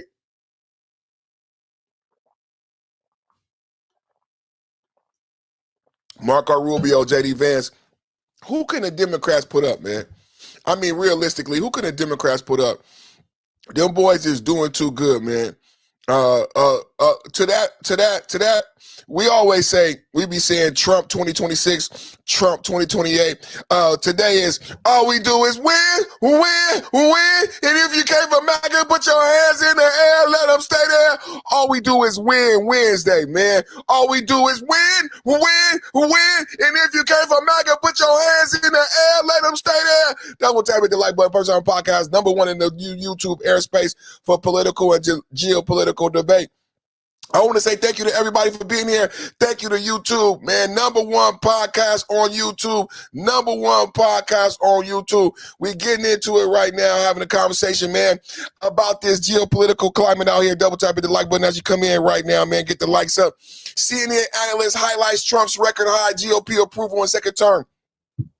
I said Trump is the best president of your lifetime. I said people. A lot of the people on my channel right now, we got a lot of good people in the chat right now. Let's get a W chat right now. Can I get a W chat? #1 chat on YouTube. There's a lot of intelligent people who watch the show, man. And I want to say thank you to all the intelligent people who watch the show, man. What I did, because a lot of you guys, you come in, and I know you be busy, man. A lot of the people who got the good mind and the good intellect, y'all be busy, man. Y'all be having good lives, man. I saw a video today where it's a black woman, and she was saying how she had a good interaction with a person with a red MAGA hat. And the guy said, you should come to a Republican rally. You will be respected. It's not the same on the left. If someone with the MAGA hat walks into a Democratic rally, they probably will get beat up. But Republicans are not violent, man. Most of us believe in God, believe in prayer. You know what I'm saying? Believe in repentance. So you know what I'm saying? You're not going to get that judgment off the top. And when you talk about what a lame duck, so a lot of you are new here, right? And one of the things I've talked about, and I taught my audience, is what a lame duck president is. Because you got to think about it. A lot of the people who are the purple hair protesters and the liberals who are chanting abolish ICE, these are young people, right? These are young people who have been susceptible by the propaganda, right? And they don't understand and they don't know what actually a lame duck. For a lot of them, Donald Trump has been like the first and second, third president in their life. Think about it. If they 20-something years old, especially if they have to live through the pandemic, they haven't dealt with a lot of presidents, right? They haven't dealt with a lot of presidents. So they don't understand what a lame duck president is. So I broke it down to them because a lot of them love Barack Obama. And I said, Barack Obama was a lame duck president. You know what I'm saying? Mitch McConnell stalled Barack Obama in the second term. In fact, the reason why we have the Supreme Court that we have now is because, drum roll, please, Barack Obama was a lame duck president. You know what I'm saying? Donald Trump passed the big, beautiful bill in his second term. You haven't seen a president like that. You haven't seen a president with the ability to pass the big, beautiful bill in the second term, like a biggest legislation that a lot of you have seen in your lifetime. So Donald Trump is completely adjacent to what a lame duck president is. If you go back to Bill Clinton also, he was under impeachment in his second term. George Bush had occupied Wall Street and the war. So George Bush, again, stifled in his second term. This is the first time in recent American history you see a president who's gotten a second term. Joe Biden didn't even get a second term. Can we just be honest? We got to talk about the presidents who got 2 terms. So George Bush got 2 terms, but he was stifled in his second term. Bill Clinton got 2 terms, but he was stifled by the Monica Lewinsky impeachment. Remember, Bill Clinton cheated on his wife in the White House. Double tap, hit the like button. Bill Clinton cheated on his wife in the White House. So he got impeached in his second term. That's a lame duck president. Barack Obama was stifled by Mitch McConnell and lost the Supreme Court nomination. Does anybody remember politics at all? The reason we have a conservative court is because Barack Obama was a lame duck president. Double tap. Barack Obama was a lame duck. George Bush was a lame duck. Bill Clinton was a lame duck. Donald Trump is the first president of the modern era that's not a lame duck president. How do I say that? We can look at Venezuela. We can look at the invasion of Venezuela to capture Maduro. We can look at Iran, the Straits of Hormuz. We can look at the tariffs. But I like to point to the big, beautiful bill. I like to point because this is actual a law. Legislation passed in the law. The largest tax cuts, the largest bill like this since like the 80s. $1 billion, $1 trillion legislation. And then you know what's so beautiful about the big, beautiful bill? Is that these tax cuts were from Donald Trump's first term. That even bolsters my claim that Donald Trump is not a lame duck president, because in his second term, he was able to make permanent tax cuts from the first term. That's not a lame duck. Now, what else is so beautiful about it is that in between Donald Trump's 2 terms, you have a Democratic term by Sleepy Joe Let's Go Brandon, and he kept Donald Trump tax cuts. This is something that the Democrats never talk about when they have debates. Donald Trump put forth tax cuts in his first term. You elected Joe Biden. Joe Biden had a chance to stop the Trump tax cuts. Instead, he let them roll. Rolling, rolling, rolling. Keep them tax cuts rolling. Rolling, rolling, rolling. Tax cuts. So that's why Donald Trump was able to make them permanent via the big, beautiful bill so easily, because they had never left. And this is why the Democrats did not fight the big, beautiful bill. We never truly discuss it. Do you notice you never hear about the big, beautiful bill now? Because they would have to be honest about what I'm telling you now.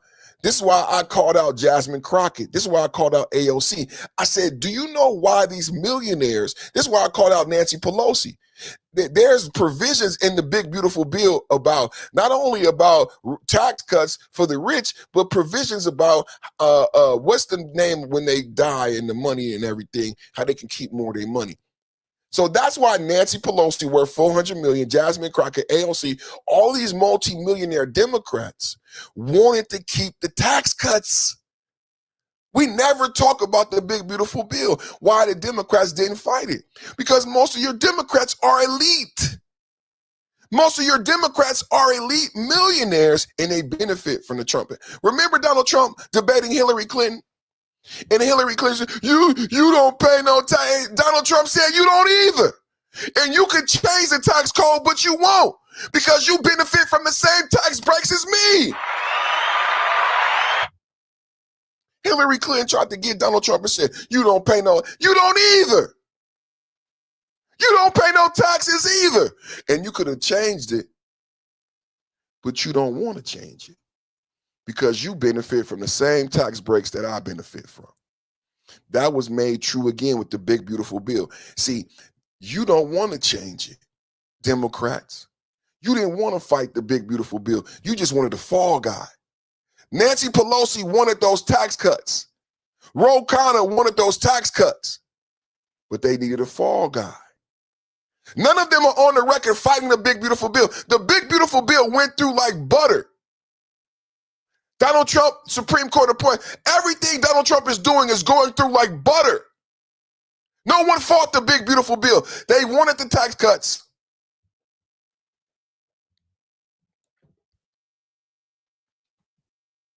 They just needed a fall guy.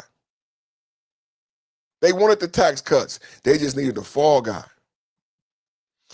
CNN analyst highlights Trump's record high GOP approval. Record high GOP approval in the second term. Double tap at the like button.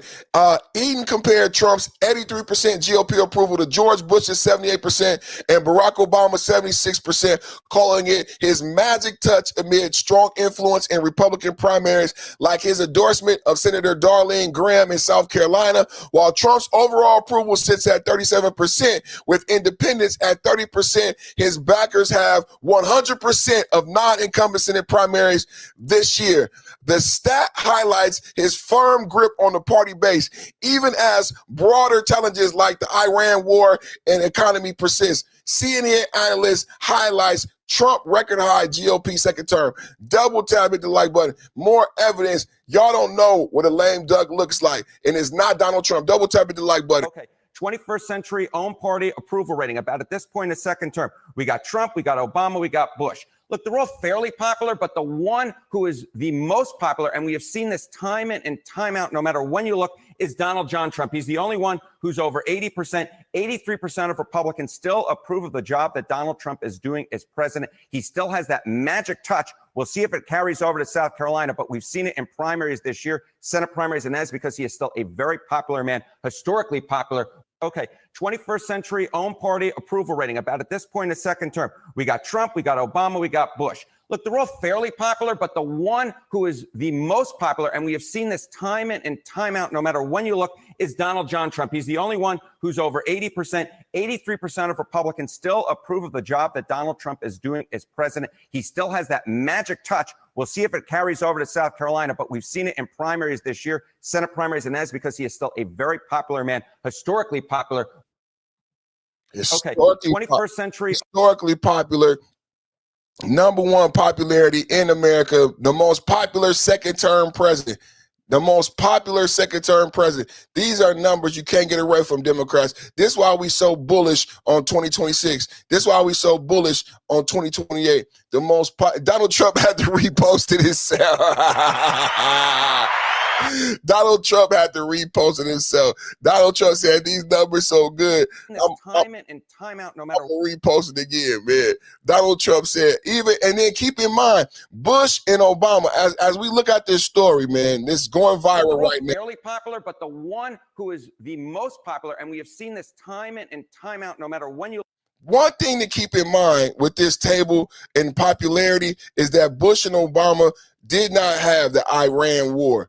Trump right now with this popularity number, this is after Venezuela invasions. This is after Trump tariffs. He just launched 50% tariffs on Canada. He said he stopped trading with Spain. He shut down the USAID, shut down the Department of Education. He's shutting down talks with the UN and NATO.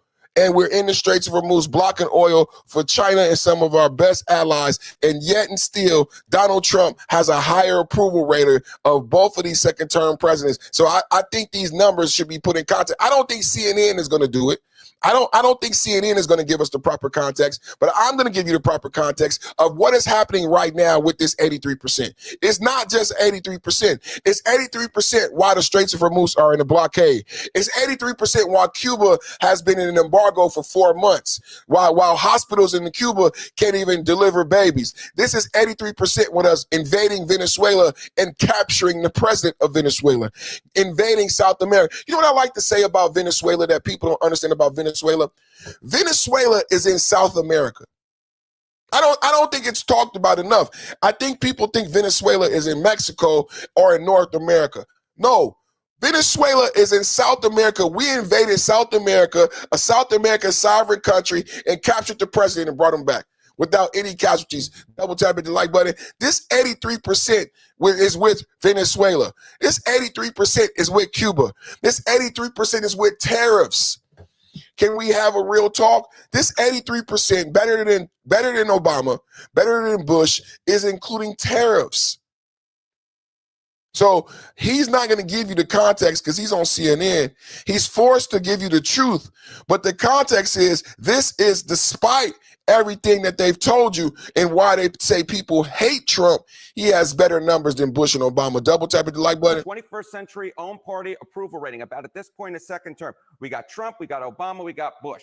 Look, they're all fairly popular, but the one who is the most popular, and we have seen this time in and time out, no matter when you look, is Donald John Trump. He's the only one who's over 80%. 83% of Republicans still approve of the job that Donald Trump is doing as president. He still has that magic touch. We'll see if it carries over to South Carolina, but we've seen it in primaries this year, Senate primaries, and that's because he is still a very popular man, historically popular when it comes to his own party liking and approving of the job that he's doing. So it was 21st century own party approval rating. About at this point in the second context. That's 21st and that's the context. So we going forward, man, with this Iran update. Double tap hit the like button. We going forward with this Iran update. We in day 11, and now we getting into the money, man. Now people are trying to come at it from a different angle. They want to talk about the money as we get into the day 11 of Iran strike. So where we at with Iran right now? Double tap hit the like button. So with Iran broke the MOU. Iran broke the ceasefire. Iran broke the MOU. Iran broke the ceasefire.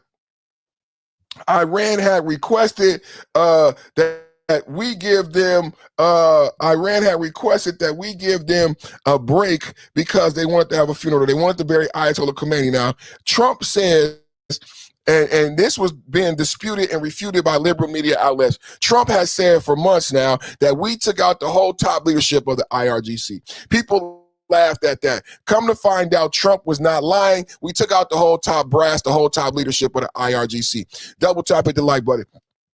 They have a funeral. They asked for a funeral. Then they asked for 9 days to mourn. They have a funeral. Then they ask for 9 days to mourn. And then they break the ceasefire. They break the MOU. They break the ceasefire. They break the MOU. And then they emotionally, right? They have this funeral, they start crying. The thing that I didn't like about the whole thing is that you see this emotional response from the Iranians, but they knew Ayatollah had been dead for 4 months. I thought that was kind of performative, right? Let me know how you feel about that in the chat. They hold a funeral for a man who's been dead for 4 months. They have this emotional outcry. At the funeral, they say death to Trump. They say death to America. Trump is in Turkey when they hold the funeral. Trump gives them permission. He gives them permission to have the 9-day mourning period. You know what they do instead of having a 9-day mourning period? They try to assassinate Donald Trump while in Turkey at the NATO summit, and then they start bombing commercial ships. So Iran breaks the ceasefire. Iran breaks the MOU. After they break the ceasefire, break the MOU, Trump and the Americans start bombing. We're in day 11. We're in day 11. We're in day 11 of bombing in Iran. Double tap at the like button, everybody watching right now. We in day 11. I'm coming to you with your live Iran update. Let's go, baby, right now. Tap in. Perfect Timing Podcast. $37 billion. That's the bill for 11 days of bombing Iran. Defense Secretary Pete Hegseth put the number out himself. More than $37 billion. And the strikes haven't stopped. Day 11 and counting. For scale, that's over $3 billion a day, which is roughly what some countries spend on defense in a year. The Pentagon doesn't usually volunteer price tags mid-campaign, so either someone's building a case for more funding, or someone's preparing the public for how long this goes. Because that's the real question, isn't it? 11 straight days is no longer a strike, it's a campaign. And campaigns at $3 billion a day don't wind down quietly. Congress will want answers, and taxpayers will want a receipt. So here's mine. US strikes on Iran continue into a third straight week. Hit or miss. This is Sarah White, reporting for Hit.com. $37 billion. That's the bill for 11 days of bombing Iran. $37 billion, 11 days of bombing Iran. Double tap at the like button. This is the Iran update right now. We've been there 11 days. Hegseth clashes with Democrats over $67 billion Iran war funding. Come on in, y'all. Let's talk about it. Let's get into the war. Hegseth clashes with Democrats over $67 billion Iran war funding. Y'all, let's have a discussion right now. Let's get into our Iran update. Double tap at the like button. Engage with the chat right now. Do we have a gift right now? Let's get the gifts going. Let's get the super chats going, everybody. Let's get the gifts going. Let's get the super chats going. It's all we do is win Wednesday, MAGA Wednesday. Y'all know what we do on this MAGA Wednesday. Let me get this goal in the chat right now. Let's get the super chat goal. We'll get a super chat goal first, right? And we're gonna do a membership only live and a membership gift for everybody if we meet the goal on the super chats. And then we're gonna do a gift goal. And everybody, as you come in, y'all hitting the like button. Thank you for hitting the like button. And I see everybody. I need you to vote in the poll. I see everybody out there. Vote in the poll. Hit the like button. And those of you of like-minded, hit the share and share it on your Facebook and your X account with a like-minded individual, somebody who supports and loves America and loves God. Double tap. Lorenzo Powell sent a gold coin. Hey, everybody give it up for Lorenzo. Sitting on Lorenzo's. Double tap at the like button, everybody. Sitting on Lorenzo's. Double tap at the like button, everybody, for sending in that gold coin, man. That's what we need to do, man. Get the likes up, get the support up, man. Let them know the conservatives is in the building, man. Let them know the Republicans is in the building, man. Let them know Trump is in the building, man. Number one second-term president, man. Number one second-term, man. Marco Rubio, J.D. Vance is about to slide into the White House, man, and we're going to be right there the whole way. It's MAGA 2026. It's MAGA 2028. And this is the thing that why we're showing the DSA, it's a lot to unpack about the DSA and Van Jones. When we say Marco Rubio and J.D. Vance 2028, when Donald Trump came out and supported him and he put out his book, the country didn't know about this rift in the Democratic Party. Now think about this. The Democrats did.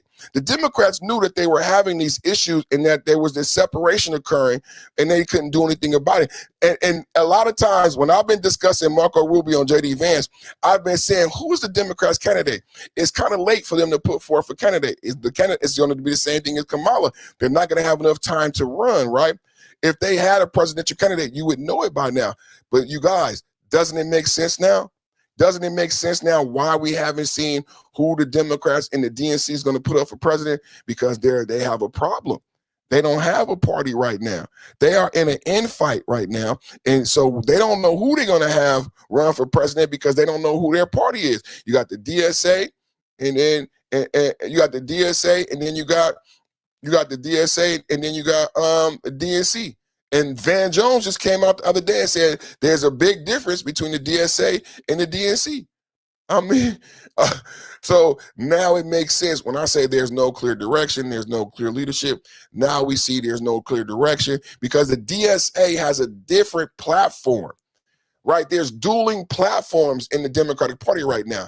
The DSA has a different platform in the DNC, and they're telling you they want to take over power companies, they want to take over water, they want a billionaire tax, they want to take over housing. The DNC has a different platform and agenda than the DSA. So there's a split in the Democratic Party, which is why we don't see a clear, defined leader. Everybody should pay attention and see who they prop up. Because remember when they had that guy Planter, this guy had a Nazi tattoo and he was accused of raping multiple people, right? He was accused of raping multiple people. So let's see who they prop up, right? Let's see who they prop up. And we haven't seen anybody yet. And Democrats are finally coming out saying, we can't win on Trump hate. Democrats are finally coming out saying we can't win on Trump hate. We understand people may not like Trump, but that's not going to do it. And especially with Trump's popularity numbers, who do we have and what policy do we have to run against Trump and the Republicans? That's what it's coming down to. And what you notice in the chat is they don't have a policy. They have ad hominem attacks, right? They have put downs, but they don't have policy, right?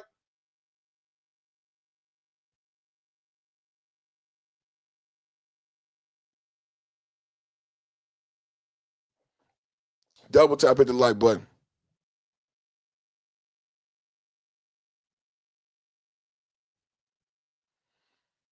It's not. It's double tapping the like button. Let's keep going.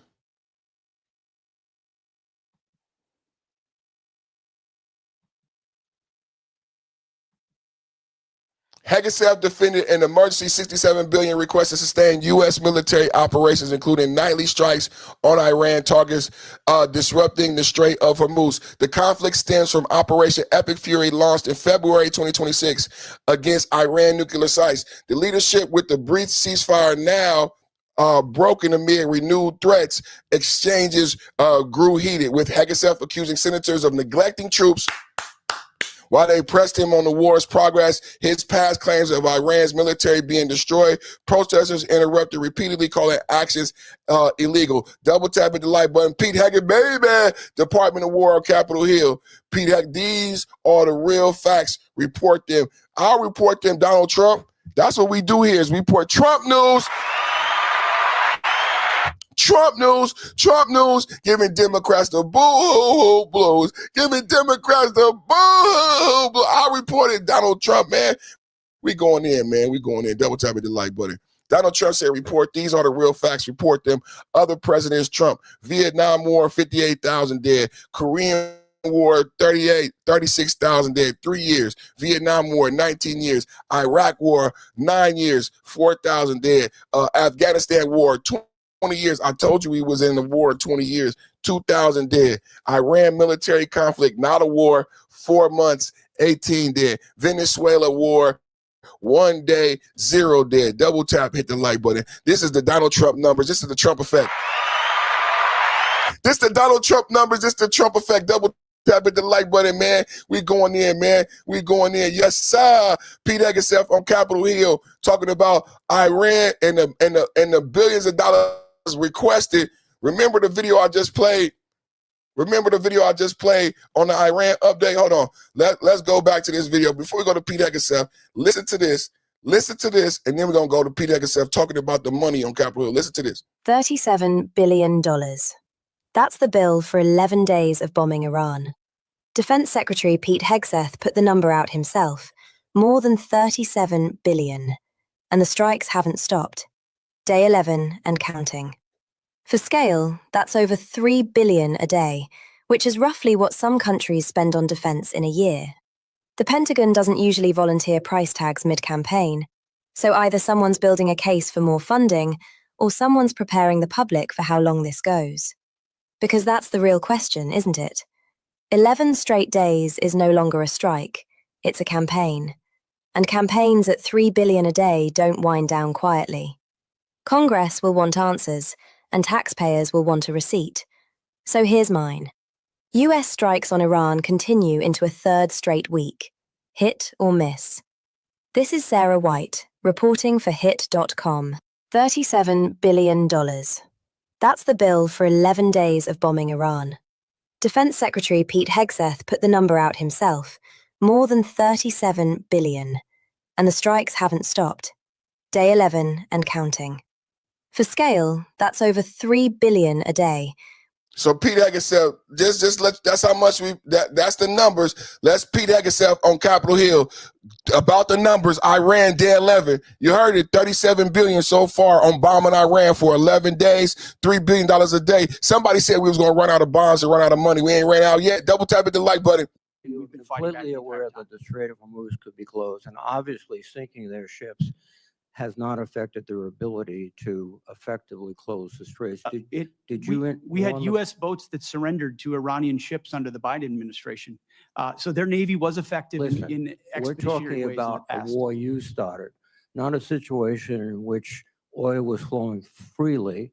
There was no conflict. We weren't losing personnel as a result of Iranian actions. So your fallback to the Biden administration is just a very, very obvious excuse for what I think is probably, as you described so often, gross negligence. You did not fully inform the president that you would be in a situation where the Strait of Hormuz could be effectively closed, oil prices could surge, and effectively the Iranians could maintain their ability to strike back as they are right now. They just killed some of our servicemen last weekend. What y'all think? Pete Eggerself on Capitol Hill talking about the Iran conflict and the billions of dollars spent so far. Double tap at the like button. Double tap at the like button. Let's keep going. Women are going to be able to do it, but they need to have leadership. When will you show leadership? When will you show leadership? Why don't you show some leadership and stand up to your fellow Democrats who won't fund the troops, who stand and play partisan politics while you don't give us the money? You want to stand up here and talk about the troops? You won't show any political courage to actually fund our department. Amen.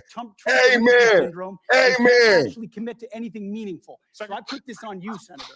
Secretary Hegseth, you have trillions, you have over $1 trillion you're asking for the war.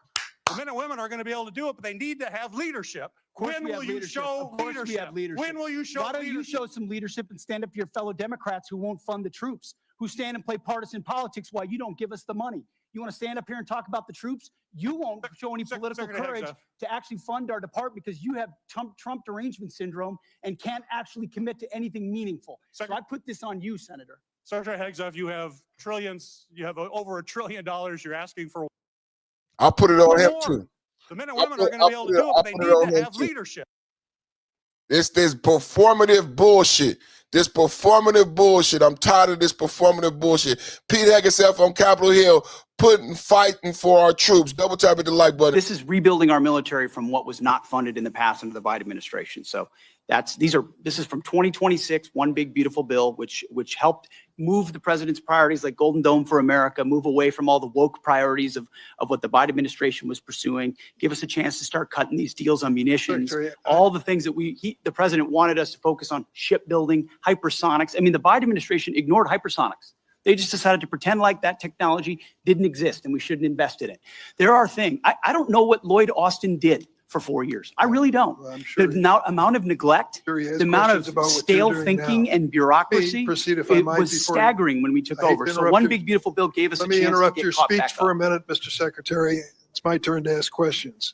This is rebuilding our military from what was not funded in the past under the Biden administration. So this is from 2026, one big beautiful bill, which helped move the president's priorities like Golden Dome for America, move away from all the woke priorities of what the Biden administration was pursuing, give us a chance to start cutting these deals on munitions, all the things that the president wanted us to focus on: shipbuilding, hypersonics. I mean, the Biden administration ignored hypersonics. They just decided to pretend like that technology didn't exist and we shouldn't invest in it. There are things, I don't know what Lloyd Austin did for 4 years. I really don't. Well, sure the amount of neglect, the amount of stale thinking and bureaucracy, it was staggering when we took over. So one big beautiful bill gave us a chance to get caught back up. Let me interrupt your speech for a minute, Mr. Secretary. It's my turn to ask questions. You were This is rebuilding. You were asleep. Pete Eggerself doing his thing on Capitol Hill. Pete Eggerself doing his thing on Capitol Hill, representing for the administration. Double tap at the like button. This is my brother from another mother, Day 11. Jesse, how you doing, Jesse? Give us an update. Day 11 in Iran. Give us that good update. Fox News alert, it's on.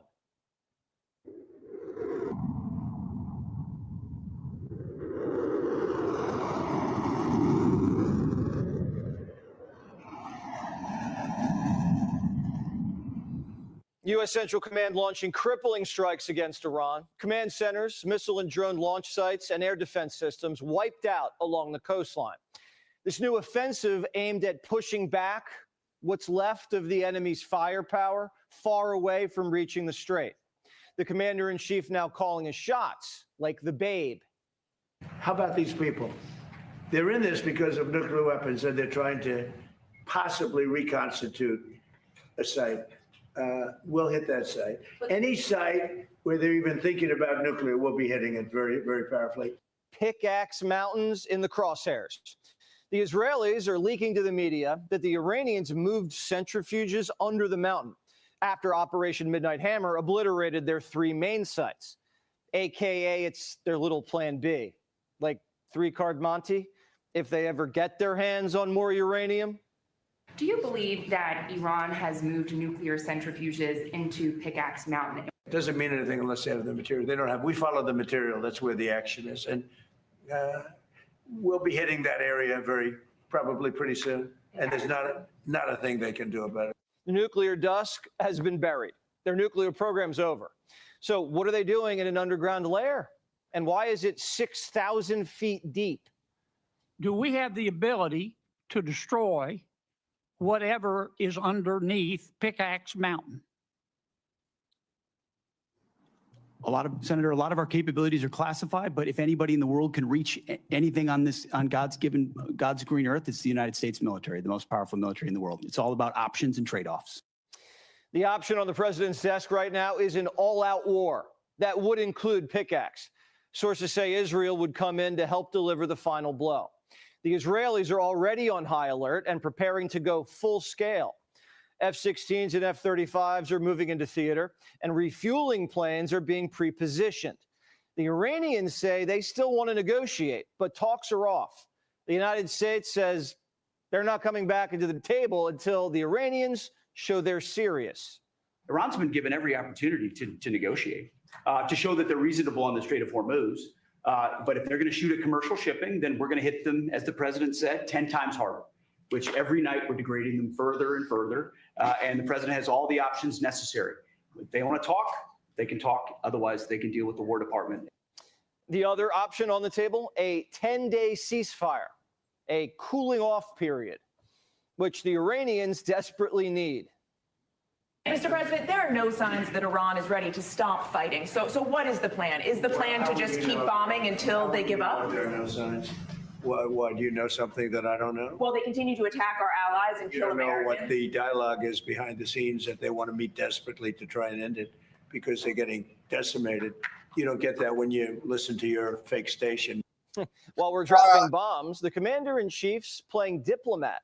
The president's peeling Lebanon away from the gay Ayatollah. The Lebanese president visited the White House today. It was the first time in 15 years. It was quite chummy. Mr. President, it's an honor having you. Thank you very much. No, thank you. Thank you. I've been looking forward to this visit for a long time. Thank you very much. Meeting such a great president like yourself. That's a very nice thing. See, he knows how to get to me. He can have anything. Trump shattered the entire network of Iranian alliances. The War Department is looking to train, equip, and vet elite army units in Lebanon to go in and purge and disarm Hezbollah for good. This keeps Israel from having to do the dirty work, which Lebanon likes quite a bit. And it could even bring Lebanon into the Abraham Accords. Iran's other proxies, the Houthis, could set up their own blockade in the Red Sea. Now, that's another key choke point like HORMUZ. Shipping goes north and south through the Mediterranean, connecting Europe to the Middle East and Asia. Iran's trying to terrorize the main artery of world trade. Now, if the Houthis get frisky, there could be trouble. What is your level of concern of a blockade of the Red Sea by the Houthi rebels, opening up another front in the war? See what happens. So far, it hasn't happened, might happen. But we take care of things. If something like that happens, we take care of it. The U.S. Navy will keep the oil flowing and protected from piracy. Over 500 million barrels of oil sailed right under the nose of Iran during Project Freedom. And we have bases on the Horn of Africa ready to do their duty.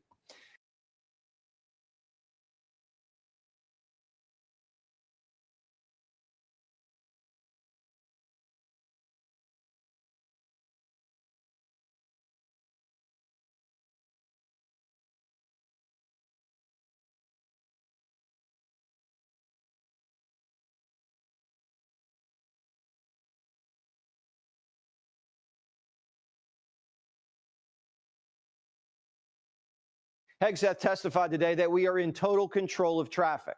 Our guided missile destroyers, like the USS Mason, continue to sail the seas, and morale on board sky high.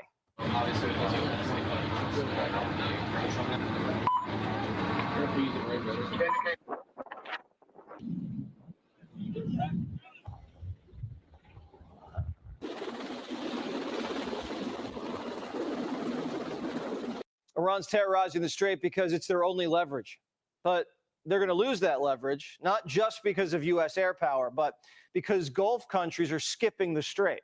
Iraq just visited the White House, and they signed off on Chevron finishing a pipeline from Baghdad to Syria into the Mediterranean.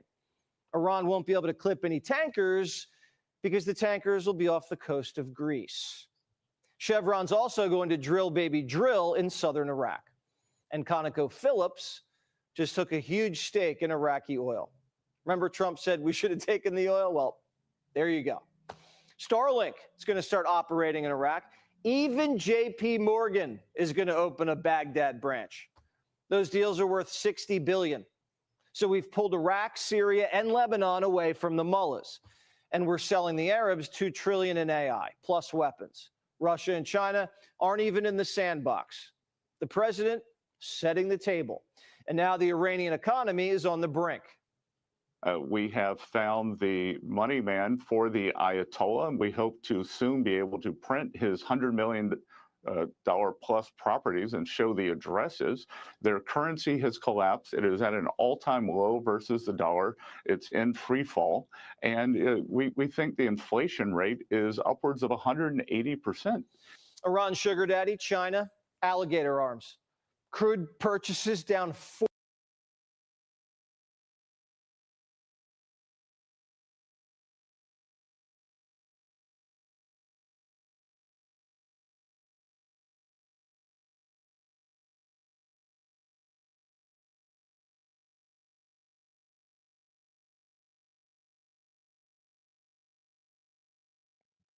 America doesn't want the straits open. There's this contrived argument on CNN that I believe this is part of the 4D chess. With the straits being closed, Iran is dealing with severe inflation. You heard the secretary just say 180% inflation. I have spoken to you numerous times about the bread lines and the inability of Iran to get wheat in from Russia. When you hear about the Houthis in the Red Sea and you hear about Hezbollah, what you need to understand about these proxies, this is prohibiting Iran from feeding its people. The secretary also stated that soldiers are in bread lines and soldiers haven't been paid for months. This is the reality on the ground. The embargo on Cuba is working, and the blockade of the Straits of Hormuz is effectively an embargo on Iran that is prohibiting them from getting in goods like wheat, goods like saline, goods like antibiotics that are needed for proper health care. And I contend that if we continue with the Straits of Hormuz being closed and effectively blockade Iran, they will be forced to negotiate because they will starve and inflation will kill them. Double tap hit the like button. 40%. Let's listen again, because I've been telling people about this inflation and I don't think people understand. China aren't even in the sandbox. The president setting the table. And now the Iranian economy is on the brink. We have found the money man for the Ayatollah, and we hope to soon be able to print his $100 million plus properties and show the addresses. Their currency has collapsed. It is at an all-time low versus the dollar. It's in free fall. And we think the inflation rate is upwards of 180%. Iran sugar daddy, China. And the fact of the matter is, if they can't get the Straits of Hormuz open, then it's doomed for their currency. And it's not just today. If people who understand economics, who understand financial things, it's not just today, right? You know, finances and economics is never about today. You plan ahead. It's always about the next 20 years, the next 100 years. So it's not about the Iranian currency today. It's what the straits being closed. It's what this war with America will do with the Iranian currency going forward, if it's even going to be a viable currency. I say no. I say no. As too much damage have been done to what the IRGC put forth, right? Iran will emerge with the new government after this war and put forth a new, probably digital currency, because the current currency is no longer worth any money. But people are not thinking about that because they listen to CNN propaganda. And this is another thing I need you to understand. This issue with Iranian inflation is not new. It did not begin on February 28th when America invaded Iran. Going back to the 12-day war, they've had protests in Tehran. They've unalived over 52,000 of their own people. The people are protesting. Why are 50,000 people protesting in the middle of Tehran? Remember the videos that we saw going back to the 12-day war of all the Iranian people protesting the IRGC? They're protesting because they're starving, because they're hungry, and the IRGC has broken the social contract and decided to spend more money on missiles and satellites than on bread and food production. That's why people were protesting going back a year. So when I tell you about the inflation, when we tell you about the starvation, it did not start on February 28th. Double tap at the like button. Alligator arms. Crude purchases down 40%. Venezuela, even worse. Big mistake by Beijing to build their energy supplies off sanctioned rogues, now surrounded by Pistol Pete. Our Arab allies believe that Iran's about to tap. Their economies in tatters and their currencies cratering. Yep, they're still shooting, but they can't keep up.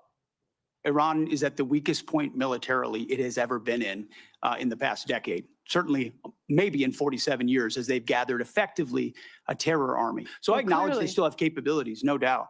But the amount of damage that we've done to them over the course of these series of operations has put them in the worst place they've ever been. The mission's expensive. There's no doubt about it. The president argues it is worth the cost. Iran can never have a nuclear weapon, he says, or a military that can jack up U.S. energy prices. Hegseth and General Raising Cane testified on Capitol Hill today to say we have to finish the job, but they need money. The chairman of the Joint Chiefs says the character of war is changing, and Biden left them with an empty war chest. The Biden administration ignored hypersonics. They just decided to pretend like that technology didn't exist and we shouldn't invest in it. There are things, I don't know what Lloyd Austin did for 4 years. I really don't. Well, I'm sure the amount of neglect, the amount of stale thinking now. and bureaucracy, Proceed if I might, was staggering when we took over. Democrats at the hearing did talk a lot about winning the war, but they mostly meant the war in Ukraine. We're at a moment in history where we can win the war in Ukraine. That victory would be critically important for those people who have fought for more than 4 years against the odds and proven they can put Putin back on his heels. But instead of finding the money that they need now for air defenses, we're putting more money into this exchange with Iran, a war of choice, which we never should have entered. Did the Democrats say we have to win the war in Iran? I didn't hear it. They all said we have to win the war in Ukraine. Guys, the U.S. is at war now. No one's shooting at Americans in Europe. They're shooting at Americans in the Strait. I appreciate as much as anybody winning a war, but I sit in front of a committee that wants to talk about winning a war that's been going on for 4 years and talks about strategic defeat of a conflict that's been going on for 4 months to prevent Iran from getting a nuclear bomb.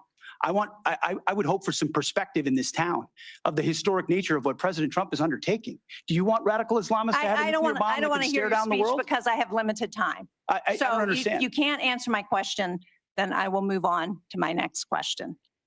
Obama and Biden sent money to Iran. They used it to buy missiles, launch them at our troops, and now the Democrats don't want to send money to the Pentagon to keep them safe. They want to give money to Zelensky, but not Trump. The Democrats want to win the midterms. They don't want to win the war in Iran.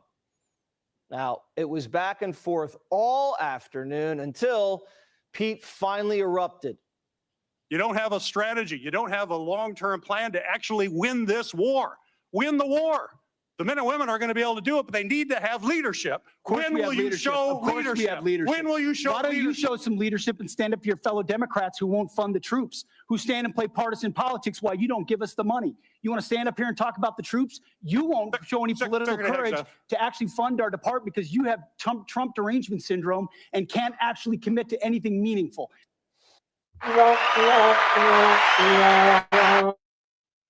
You have Trump derangement syndrome and won't commit to anything. I love Pete Hegseth. Put a 1 in the chat if you support Pete Hegseth. I think Pete Hegseth was a great pick. He's doing a great job at the Department of War. Pete Hegseth on Capitol Hill. I'm coming to you day 11 on updates.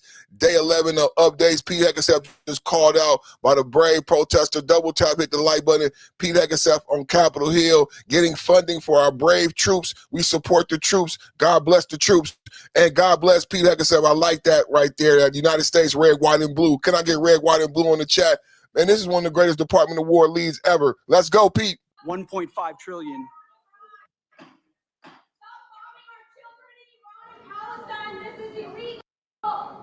Mr. Secretary, please suspend until order is restored in the hearing room.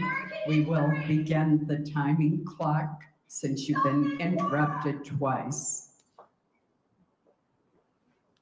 1.5 trillion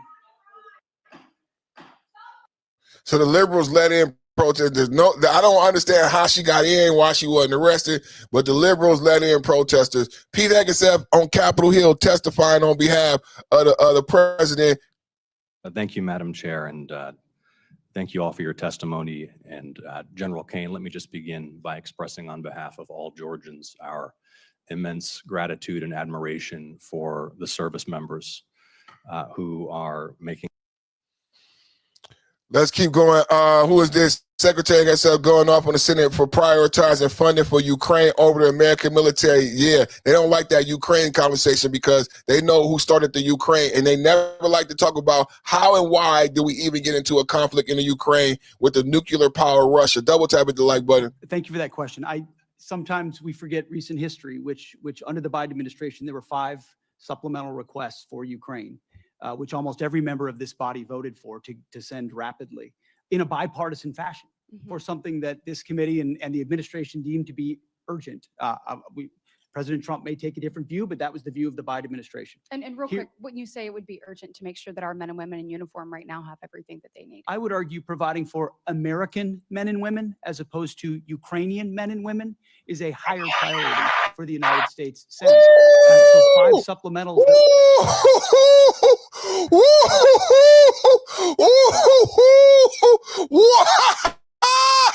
Come on, Pete Haggy, baby. Come on, Pete Haggy, baby. Oh, my God. Oh, my God. Let's go, MAGA. Let's go. Let's go, MAGA. Let's go. This is MAGA Mega Wednesday. All we do is win Wednesday. All we do is win. And if you came for MAGA, put your hands in the air. Let them stay there. How much did they spend in the Ukraine? And we still in the Ukraine. Over the weekend, Russia just bombed the capital of Ukraine, Kiev. The Ukraine lost 2 years ago. How many thousands of bodies have lost in the Ukraine? How long has Zelensky been president? We just talked about this. How long has Zelensky been? Zelensky being installed goes back to Biden and Obama. Double tap it the goddamn like button. Let's have a talk today. That's why they don't like to talk about Ukraine. We don't talk about Ukraine. We don't talk about you. We don't talk about the Ukraine. It goes back to Barack Obama and Biden. It goes back to Burisma. It goes back to Hunter Biden. It goes back to the Hunter Biden laptop. It goes back to the Biden crime family. That's why we don't talk about Ukraine. We don't talk about Ukraine. And why did we go to Ukraine again? What is our ROI? Can I get ROI in the chat? Because we got ROI coming out of our anus, coming out of our orifice when it comes to Iran. How many million barrels a day? 1 million barrels of oil on the wall. 1 million barrels of oil. We take one down and pass it around. Fuck Iran, oil on the wall. How much have we made in Venezuela? Can I get ROI in the chat, please? ROI. Return on investment, bitches. Return on investment, bitches. What's our ROI in the Ukraine, bitches? Why did we go to Ukraine? Said I didn't want to do it. I didn't want to do it. I'm going to do it. I said bomb Carg Island, but don't touch the pipes. Because we're going to keep the oil. We're keeping the oil. So what's our return on investment with the Ukraine? What's our return on investment with the Ukraine? Because, see, I know, and conservatives, see, we're not naive on this side. I actually get it. I actually know why we're in the Ukraine. And I've said it many a time. I said, America is done with the European romance. Can I get in the chat? I'm breaking up with you. Do you believe me when I ask you 21 questions? Girl, it's either love me now. Would you love me if I was down and out? Would you still have love for me, girl? It's either love me now. We breaking up with Europe, bro. Haven't y'all seen the writing on the wall when you was in high school? Y'all knew the breakup was coming. It don't hit like it used to. It don't hit like it used to. The Queen Elizabeth is dead. They murdered Princess Di. Meghan Markle and the son defected from the monarchy. The son was hanging out with Epstein. He getting Epstein money. He was getting Epstein money, and then he got kicked out. And now there's no more monarchy in the parliament. You got Brexit. There's a difference between the EU and the UK. It's never been like this, ladies and gentlemen. It's never. So I understand how and why we got involved with the Ukraine. The Europeans are so-called friends and allies, but what it really is a romance. It's a bromance that existed from World War II that is no longer viable for either party, bro. You know when a breakup is coming because neither party is benefiting from the relationship, bro. Neither party is benefiting from the relationship, bro. Yeah, NATO is getting dumped. Europe is getting dumped. But neither party, see, Europe, every time we have a discussion about Iran, what has Europe said? Europe has said, we're going to focus on Russia. And I get it. This whole conversation is to let everybody know that conservatives get it. And this is what the point, how we got into the Ukraine in the first place. Because Europe's priority is this Russia proliferation. Europe's priority is whether or not Russia can be contained. That's not America's priority, no matter what you say, no matter how you feel. These are just geopolitical realities. I understand why this is why Starmer is out, you guys. Starmer is out. He gave his resignation to King Charles. Are you paying attention to the political climate? I get it, Macron, I get it. They were afraid of Putin in Russia. They tricked Joe Biden, who was old and senile. They tricked Kamala Harris, who was unqualified, a DEI hire, into going to the Munich Security Council and stoking violence with Putin and getting Putin to attack. And then they used the Ukraine as a proxy to fight a nuclear power. Russia is a nuclear power. At any given time, Russia could not drop a nuclear bomb and draw America into a nuclear conflict. This is why Trump won every single swing state. Can we have a real talk this morning? This is why Trump won every single swing state. Because people were afraid of the American border not being able to be closed and whether or not the conflict with Israel could be contained. Because at the time Trump was elected, the Israel and Gaza conflict was at its height and they were bombing each other still. We don't even talk about it anymore because Trump, Steve Wilkov, and Jared Kushner got us a peace agreement, and all the hostages have been returned, including the unalive remains have been returned to the Israeli government. Double tap it to like, but another victory for Trump. So when I talk about Marco Rubio, J.D. Vance dancing into the White House, I forgot to bring up the fact that we got peace in Gaza and all of the hostages will return to Israel. So you have a victory in Venezuela, a victory in Cuba, you have peace in Gaza. And I'm explaining to you guys about the Ukraine, and they don't want to talk about the Ukraine because of these facts and realities. We never got to see the Hunter Biden laptop. We never got to see the Anthony Weiner laptop. This is why James Comey needs to be prosecuted, because we never got to understand truly what was going on with the Hillary Clinton server, what was going on with the Steele dossier. Why did Obama and Hillary Clinton create a fake lie and get the FBI to secretly via Arctic Frost to tap Donald Trump's phone secretly and illegally to investigate a sitting president? That's when we say Biden mafia, Clinton mafia, we're not just saying it because it sounds good. We saying the Clintons were able, via the deep state, to have a secret investigation, Arctic Frost, against a sitting president where they tapped his phone, and a secret FISA court gave them a warrant to do so based on false intelligence. Double tap at the like button. I can't make this up. This is a reality. Based on false intelligence. So they don't want to talk about the Ukraine and how much money was spent in the Ukraine because they don't want to talk about how and why we're in the Ukraine and how serious a conflict it is because Russia is a nuclear power. And the fact that Joe Biden was asleep, senile, and Kamala Harris was unqualified. I'm going to say it loud. Kamala Harris was unqualified. And the Europeans was able to trick them into fighting their battles and protecting them against Putin in the 20th century. There was no need for America to fight on behalf of the monarchy in 2020. And that is what should piss off liberals. But the liberals are not intelligent enough to understand these arguments that I'm making. If you want to be mad at anything, you purple hair protesting pussy, you should be mad at the fact that we were tricked into defending a monarchy that we're not even a part of, bro. Hello, is everybody listening? Is everybody listening? Defending a monarchy that we're not even a part of, bro. That they just kicked out of the parliament, bro. That's what happened with the Ukraine, this romance and love affair for the blue bloods, for Europe, for France, for wine, for cheese, and for whiteness. And that is over. Ladies and gentlemen, clap it up in the chat. The romance, the bromance with Europe is over. Europe has to clean up its own house.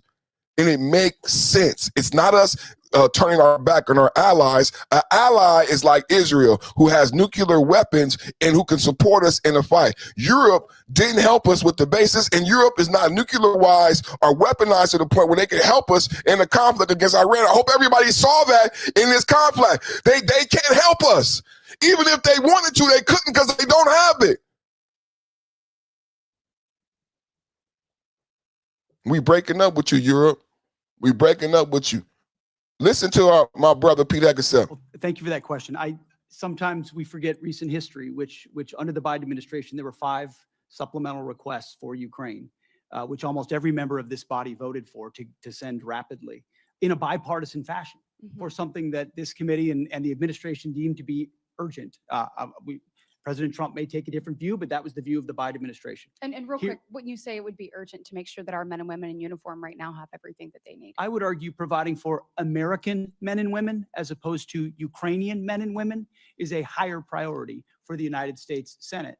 So 5 supplementals that went to Ukraine, as good as that cause may be, why is that righteous to do? But funding troops in harm's way right now, given the threat and what they're undertaking, this is a partisan exercise. And so, it's hypocrisy. And I Mr. appreciate Secretary, you pointing it out. Well, thank you for that question. Sometimes we forget recent history, which under the Biden administration, there were 5. So is Canada our empire as they refuse to trade? You know, I told a story to this propaganda. Is Canada our empire? Is France and Macron our empire? What about Spain? What about dirty Pedro Sanchez? Is that our empire? These are legitimate questions. I'm not even trying to bullshit you. This is straight up. Is Spain part of our empire when they didn't let us use the bases and they call America's terrorists? Pedro Sanchez. What about Denmark when they put them troops on the ground? When we talked about Greenland. What about when Denmark and Spain said we stand with the EU and we not with America? What about what Starmer said that we're not going to focus on Iran, we're going to focus on the European front against Russia? How? Please tell me. How is this part of something that belongs? I know we're paying for it.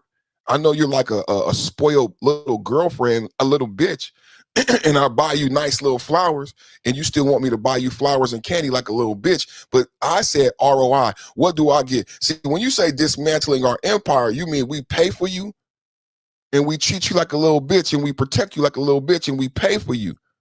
But I said ROI. What do we get out of the relationship, little bitch? Dirty Pedro Sanchez in Spain is a free rider. They don't pay for anything, right? Just a little pretty bitch. Europe is a little pretty bitch. And I said the romance is over. And I know it might hurt your feelings. But that's a fact, bro. That's a fact, bro. The bromance is over. The romance is over. Just a pretty little bitch. And we got nothing. But for a long time, we was infatuated with the monarchy.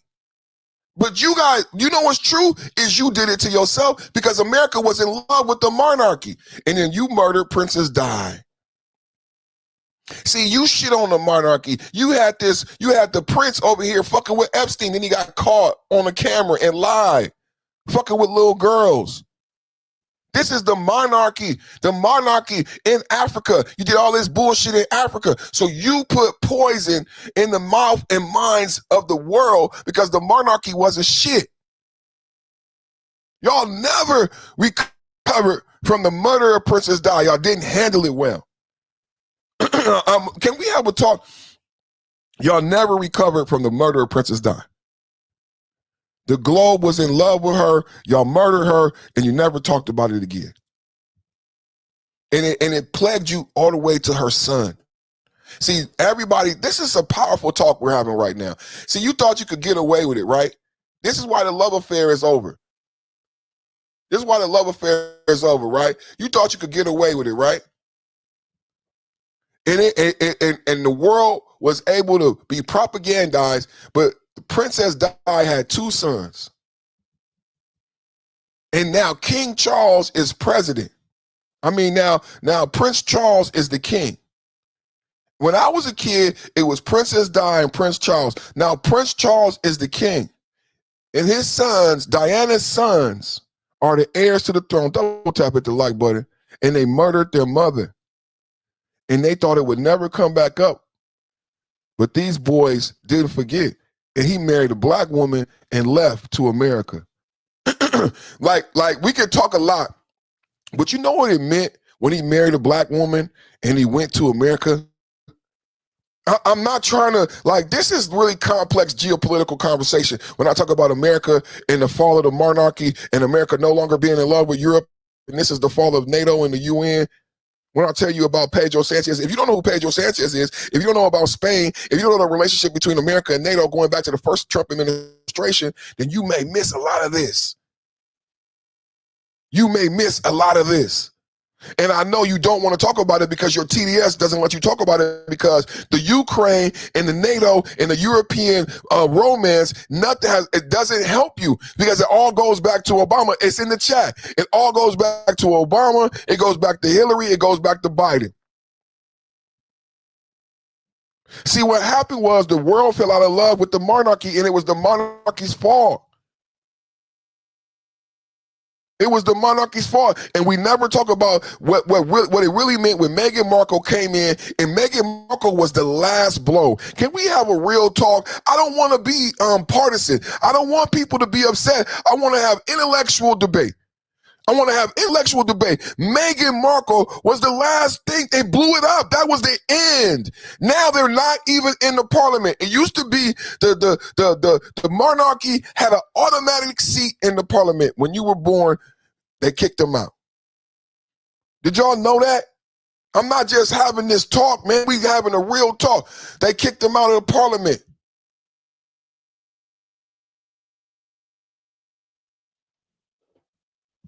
So why did we end up in the Ukraine? Shout out to Pete Hegseth. Powerful, powerful stuff. Why did we end up in the Ukraine? Why and how did we end up in the Ukraine? Powerful, powerful stuff, man. Powerful, powerful stuff, man. I'm just excited to be here, man. Double tap at the like button. Pete Hegseth reminding people how many supplements for Ukraine? 5. Can somebody put in the chat how much did Biden spend on the Ukraine in this European love affair to protect Europe? Because I'm telling you, the Ukraine-Russia conflict has nothing to do with the sovereignty, the protection, the economic stronghold of America. Nothing. And it has everything to do with the economics of Europe. That's all. It has no ROI for Americans in your everyday life. But yes, Putin expanding Russia has a direct effect on European countries and nations and the European people, but not American people. And the only way it affects you is if you say they're our allies and we love them and we want to protect them from Russia because they're our friends. And I say, fuck friends. Well, thank you for that question. Sometimes we forget recent history, which under the Biden administration, there were 5 supplemental requests for Ukraine, which almost every member of this body voted for to send rapidly in a bipartisan fashion for something that this committee and the administration deemed to be urgent. President Trump may take a different view, but that was the view of the Biden administration. And real quick, when you say it would be urgent to make sure that our men and women in uniform right now have everything that they need? I would argue providing for American men and women as opposed to Ukrainian men and women is a higher priority for the United States Senate. So 5 supplementals that went to Ukraine, as good as that cause may be, why is that righteous to do? But funding troops in harm's way right now, given the threat and what they're undertaking, this is a partisan exercise. And so, It's Mr. hypocrisy. And I Mr. appreciate you Secretary, pointing it out. Well, thank you for that question. Sometimes we forget recent history, which Yes, under the Biden yes, we administration, there were do. 5. Yes, we do forget recent history. Let's read this comment from Ryan. Ukraine war was planned back in 2008 when Obama overthrew their democratically elected president. It was a money scheme by the Democrats. That's why I said Biden family, Biden crime family. Thank you for that comment, Ryan.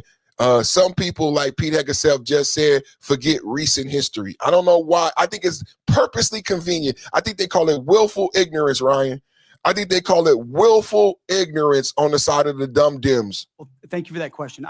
Sometimes we forget recent history, which under the Biden administration, there were 5 supplemental requests for Ukraine, which almost every member of this body voted for to send rapidly in a bipartisan fashion for something that this committee and the administration deemed to be urgent.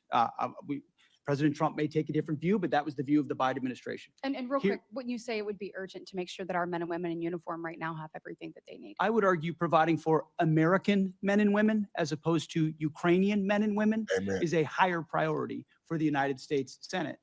So 5 supplementals that Do went you to believe Ukraine, that as right good now? as Put a 1 in the chat if you agree with Pete Hegseth that providing for American soldiers versus Ukraine should be a priority. This is the same question that Trump asked at the State of the Union. Put a 1 in the chat. This should be an easy question. Do you agree with Pete Hegseth that the priority of the Senate should be protecting the American soldier, providing that the American soldier have everything they need monetarily, or Ukraine? Put a 1 in the chat for America. Put a 2 in the chat for Ukraine. Shout out to Pete Hegseth. Ukrainian men and women is a higher priority for the United States. Would be urgent to make sure that our men and women in uniform right now have everything that they need. I would argue providing for American men and women as opposed to Ukrainian men and women is a higher priority for the United States Senate. So 5 supplementals that went to Ukraine, as good as that cause may be, why is that righteous to do? But funding troops in harm's way right now, given the threat and what they're undertaking, this is a partisan exercise. And so, It's Mr. hypocrisy. And I Mr. appreciate Thank you so much, Hegseth. Oh, that's so powerful. So 5 supplements to Ukraine, and he didn't even deny how important that may be. But then you're going to say that there's no need to fund the troops now in Iran? He said that's hypocrisy. And then people say Pete Hegseth is not well-spoken, not intelligent, not qualified, not here for the job. Kiss my ass. Pete Hegseth, Pete Heggie, baby. My brother from another mother. I fucking love Pete Hegseth in the Department of War. He's a fucking kick-ass American, and I don't care what you say. We still believe in kick-ass Americans, John Wayne, and them people like that. So just kiss my ass if you don't like Pete Hegseth. this is rebuilding our military from what was not funded in the past under the Biden administration. So this is from 2026, one big beautiful bill, which helped move the president's priorities like Golden Dome for America, move away from all the woke priorities of what the Biden administration was pursuing, give us a chance to start cutting these deals on munitions, all the things that the president wanted us to focus on: shipbuilding, hypersonics. I mean, the Biden administration ignored hypersonics. They just decided to pretend like that technology didn't exist and we shouldn't invest in it. There are things, I don't know what Lloyd Austin did for 4 years. I really don't. Well, sure the amount of neglect, the amount of stale thinking and bureaucracy, it was staggering when we took over. So one big beautiful bill gave us a chance to get caught back up. Let me interrupt your speech for a minute, Mr. Secretary. It's my turn to ask questions. This is rebuilding our military from what was not funded in the past under the Biden administration. So this is from 2026, one big beautiful bill, which helped move the president's priorities like Golden Dome for America, move away from all the woke priorities of what the Biden administration was pursuing, give us a chance to start cutting these deals on munitions, all the things that the president wanted us to focus on: shipbuilding, hypersonics. I mean, the Biden administration ignored hypersonics. They just decided to pretend like that technology didn't exist and we shouldn't invest in it. There are things, I don't know what Lloyd Austin did for 4 years. I really don't. They didn't do shit. They didn't do shit, bro. Pete, I told the chat yesterday about Pete Buttigieg, and now we got all these immigrants who don't have citizenship with CDLs unalive, and a state trooper in New Jersey lost his life. You know what he was doing? He's a gay man who got married and had a baby and took FMLA. We know what he didn't do? He did not make sure that people who couldn't read and write English didn't get CDLs so Americans could have their life. They didn't do shit when Biden was president, Pete. They didn't care. No, the amount of neglect, the amount of stale thinking and bureaucracy, it was staggering when we took over. So one big beautiful bill gave us a chance to get stale thinking and bureaucracy. The amount of stale thinking and bureaucracy. Ain't that the Democrats? Then we learn about the Southern Poverty Law Center. Man, it's status quo, man. It's the par for the course. It's how the Democrats get down. You know why the stale thinking and the bureaucracy exists, right?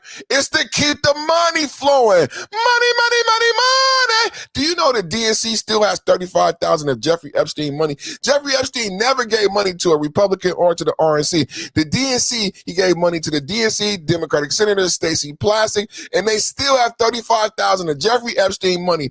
All this is about money and power when it comes to the Democrats, Pete. Beautiful bill gave us Let me interrupt your speech for a minute, Mr. Secretary. It's my turn to ask questions. This is. Are you awake, Durbin? Are you awake? You sound asleep to me, Durbin.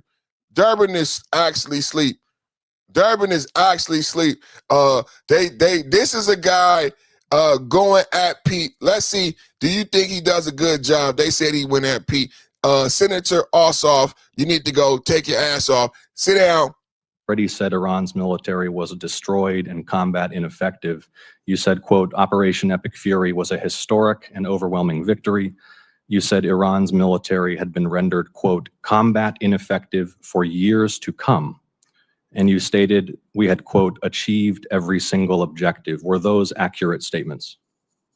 It certainly was, on behalf of the men and women in uniform, a historic military victory over Iran. Had Iran's military been rendered, quote, combat ineffective for years to come? That was a statement that you made 4 months ago. They had 160 naval vessels you need in to the answer Blue Water the questions, Navy, Mr. and they're gone. Secretary. Their Air Force is completely combat ineffective, and they don't have a defense industrial base. So describe to me a country that doesn't have an Air Force, a Navy, or a defense industrial base, and I will describe to you a country that does not have an effective military. It can lob missiles. Mr. Secretary, you stated 4 months ago that Iran's military had been rendered, quote, combat ineffective for years to come.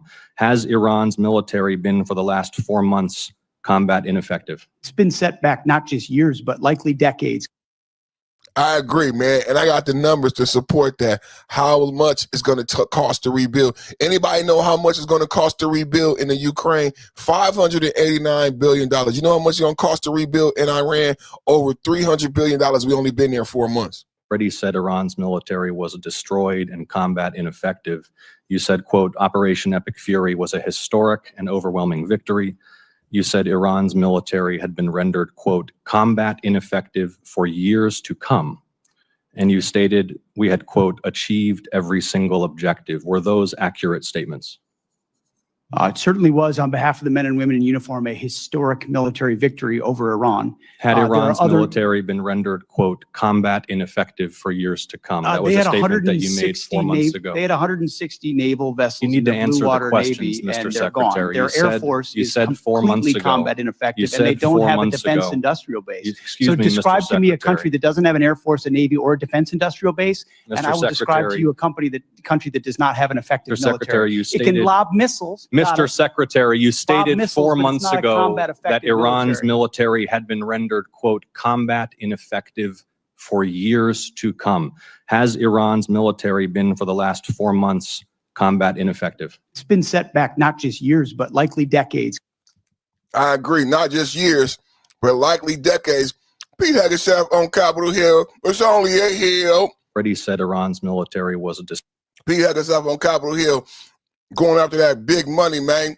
Going after that big money, man. Let's go. 1.5 trillion.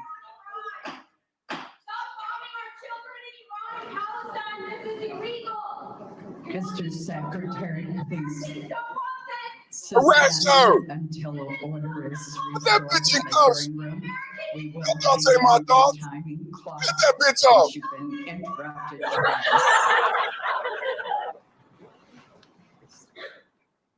How did she get in there? How she get in there?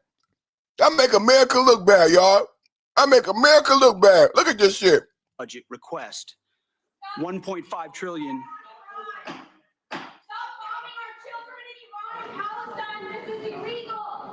Mr. Secretary, please suspend until order is restored in the hearing room. We I thought Iran was winning. the timing clock since you've been interrupted twice. I thought Iran was winning. Stop bombing our children. And I thought Iran was winning. Hold on. How? And then she got a hijab on. How she get in there with a hijab? She could have killed. What? Look, hold up. Base budget request. 1.5 trillion.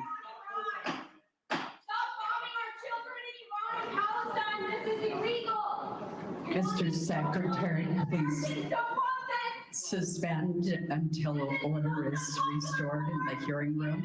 We will begin the timing clock since you. Oh man, it's over. How she even get in there with the hijab on? Man. Interrupted twice. So twice Pete Hegseth was interrupted. So two people got in here. That make America look bad. It's supposed to be protected. It's the Secretary of War up here. It's the Secretary of War. How the hell you just don't have better security than that? Donald Trump had 6 assassination attempts. How this bitch get in here? How this bitch get in here? Did y'all see this bitch? Look at this bitch just jump up. Suspend until order is. And then she said, stop shooting our children in Iran, but I thought Iran was winning. Stop bombing our children in Iran, but Iran is winning. Didn't y'all just see that white man just yell at Pete Hegseth and talking shit about Iran is not decimated? Huh? He gonna talk all this shit like Iran is still kicking ass, but Iran has a sympathizer stand up in the courtroom crying, don't kill Iran children. Hey, Senator Ossoff, Senator ass in your ass, Senator ass in your ass, you need to go listen to that lady crying, begging America not to kill Iranian children if you want to know how well we're doing in Iran. Already said Iran's military was destroyed and combat ineffective. You said, quote, Operation Epic Fury was a historic and overwhelming victory. You said Iran's military had been rendered, quote, combat ineffective for years to come. And you stated we had, quote, achieved every single objective. Were those accurate statements?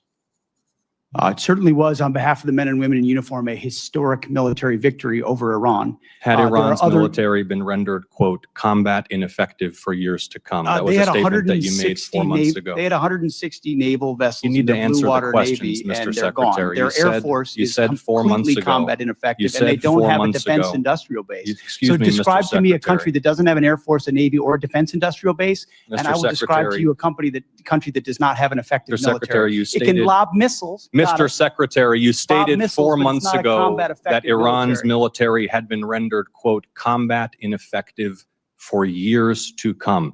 Has Iran's military been for the last 4 months combat ineffective? It's been set back not just years, but likely decades. Correct. I agree with the secretary. Now, and to put forth evidence that, of my agreement with the secretary, I replayed that again because I wanted to put this in context, this other video in context, because he is suggesting that Iran is doing so great. My argument is, if Iran is doing so great, right, then why do we have this? Base budget request. 1.5 trillion. Did y'all hear it? Did y'all hear it? That don't sound like they winning to me. 1.5 trillion.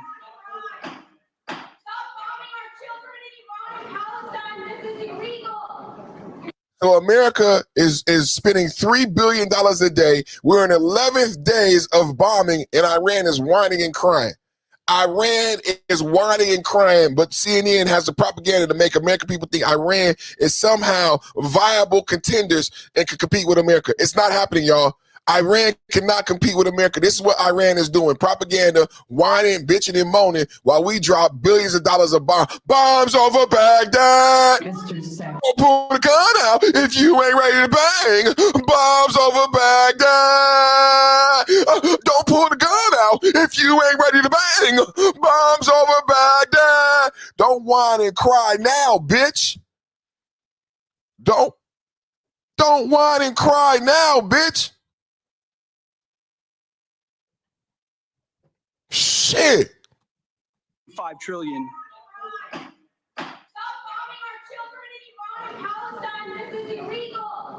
Mr. Secretary, please suspend until order is restored in the hearing room. We will begin the timing clock since you've been interrupted twice. He was interrupted twice. Not only was she perfectly behind him, bro, but that was the second time. Bro, it was twice. He was interrupted like that twice. Y'all in the chat, man, y'all be jumping to conclusions. Just listen for a minute, hit the like button, subscribe, become a member of the channel, man. You want to be here. If you got some intelligence and you like including yourself on the debate, you want to be here. Bro, that happened twice. That happened twice, bro. Yes, you're correct. It was perfectly conveniently behind him, but it happened twice, bro. What did that say? Completely aware that the Strait of HORMUZ could be closed, and obviously sinking their ships has not affected their ability to effectively close the straits. We had U.S. boats that surrendered to Iranian ships under the Biden administration. So their Navy was effective in expeditionary ways in the We're talking about a war you started, not a situation in which oil was flowing freely. There was no conflict. We weren't losing personnel as a result of Iranian actions. So your fallback to the Biden administration is just a very, very obvious excuse for what I think is probably, as you described so often, gross negligence. You did not fully inform the president that you would be in a situation where the Strait of Hormuz could be effectively closed, oil prices could surge, and effectively the Iranians could maintain their ability to strike back as they are right now. They just killed some of our servicemen last weekend. Pete Hegseth on Capitol Hill. It's only a hill sitting on Capitol Hill. Completely aware that the Strait of Pete Hegseth on Capitol Hill, and they don't understand. We want the Straits of Hormuz to be closed. I want it to stay closed. I want it to stay closed. Didn't exist, and we shouldn't invest in it. I mean, the Biden administration ignored Biden administration ignored everything because he was asleep. Biden was asleep. Priority for the United States Senate. So 5 supplementals that went to Ukraine, as good as that cause may be, why is that righteous to do? But funding troops in harm's way right now. Pete Hegseth dropping bombs on your moms. Pete Hegseth dropping bombs on your moms, Capitol Hill. What that means, that means 1.5 trillion, given the world that we live in and the disaster of what not fully funding this department, the Department of War.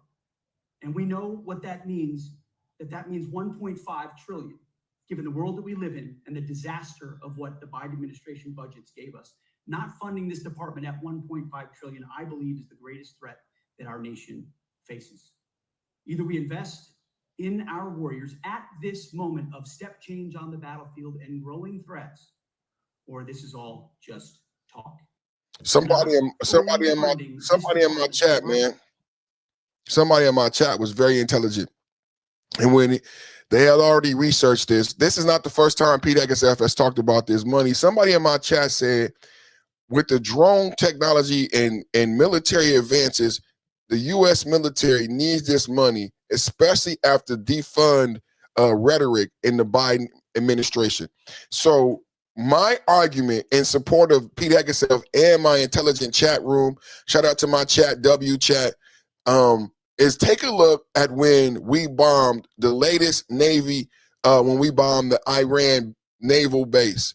And the reports were, this was the first time the U.S. Navy has used that type of drone. And the reports were the drone technology to blow up the Iranian naval base. It was the first time we used it in a boat. It was a boat drone technology that had a detonator on it. The rumors are the technology came from the Ukraine. Are y'all listening? The rumors are the technology came from the Ukraine. So what my chat was saying and what Pete Hegseth is saying is if we don't invest, this is not no joke, if we don't invest in the American military, we won't be able to continue to fight these type of wars and be viable in these wars. We had to get help from the Ukraine. We had to get help from the, how do you feel hearing when I say that was the first time the Navy used that type of drone? Not fully funding this department, the Department of War. And we know what that means, that means 1.5 trillion, given the world that we live in and the disaster of what the Biden administration budgets gave us. Not funding this department at 1.5 trillion, I believe, is the greatest threat that our nation faces. Either we invest in our warriors at this moment of step change on the battlefield and growing threats, or this is all just talk. Not fully funding this department, the Department of War. And we know what that means, that means 1.5 trillion, given the world that we live in and the disaster of what the Biden administration budgets gave us. Not funding this department at 1.5 trillion, I believe, is the greatest threat that our nation faces. Either we invest in our warriors at this moment of step change on the battlefield and growing threats, or this is all just talk. Not fully funding this department, the Department of War. And we know what that means, that means 1.5 trillion, given the world that we live in and the disaster of what the Biden administration budgets gave us. Not funding this department at 1.5 trillion, I believe, is the greatest threat that our nation faces. Either we invest in our warriors at this moment of step change on the battlefield and growing threats, or this is all just talk. Not fully funded.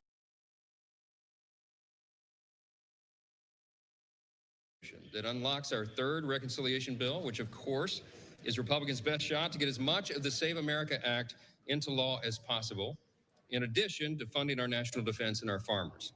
Republicans support our troops, our farmers, and election security. We're the only team in Washington that does.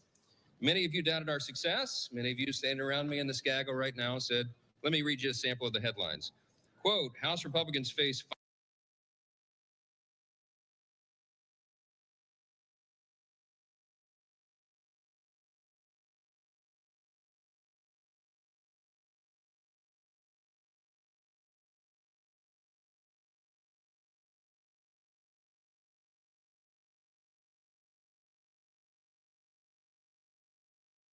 So first, let's take a look at the Pickaxe Mountain complex.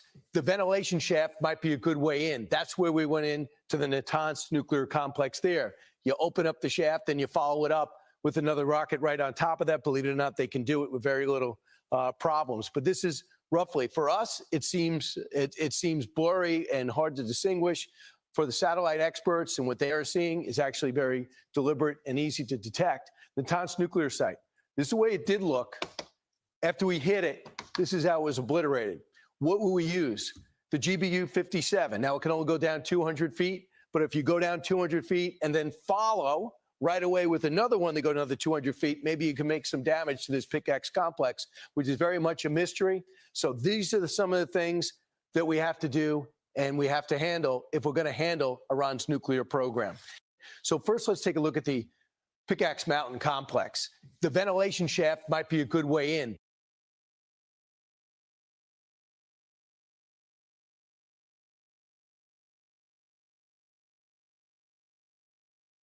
That's where we went in to the Natanz nuclear complex there. You open up the shaft and you follow it up with another rocket right on top of that. Believe it or not, they can do it with very little problems. But this is roughly, for us, it seems blurry and hard to distinguish.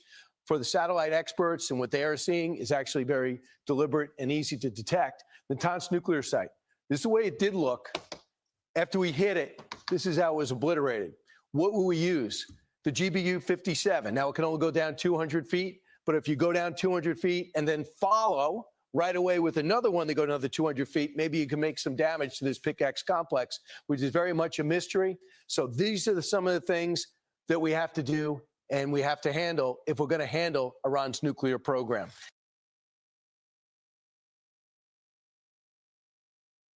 was defending the administration. Overnight, U.S. forces targeting Iran for the 11th straight night. And Iran retaliating once again, launching missiles and drones towards U.S. bases throughout the region. While on Capitol Hill, Secretary Pete Hegseth was defending the administration request for $67 billion to fund the war. You are asking for unlimited money for bombs when people can't feed their families. And I don't know how this administration intends to defend those decisions to the American people. Not unlimited bombs, Senator. I'm asking for the right bombs at the right time to ensure we can deter our adversaries into the future. And at the White House, our Mary Bruce pressing President Trump about what comes next. Mr. President, there are no signs that Iran is ready to stop fighting. So what is the plan? Is the plan to just keep bombing until they give up? There are no signs.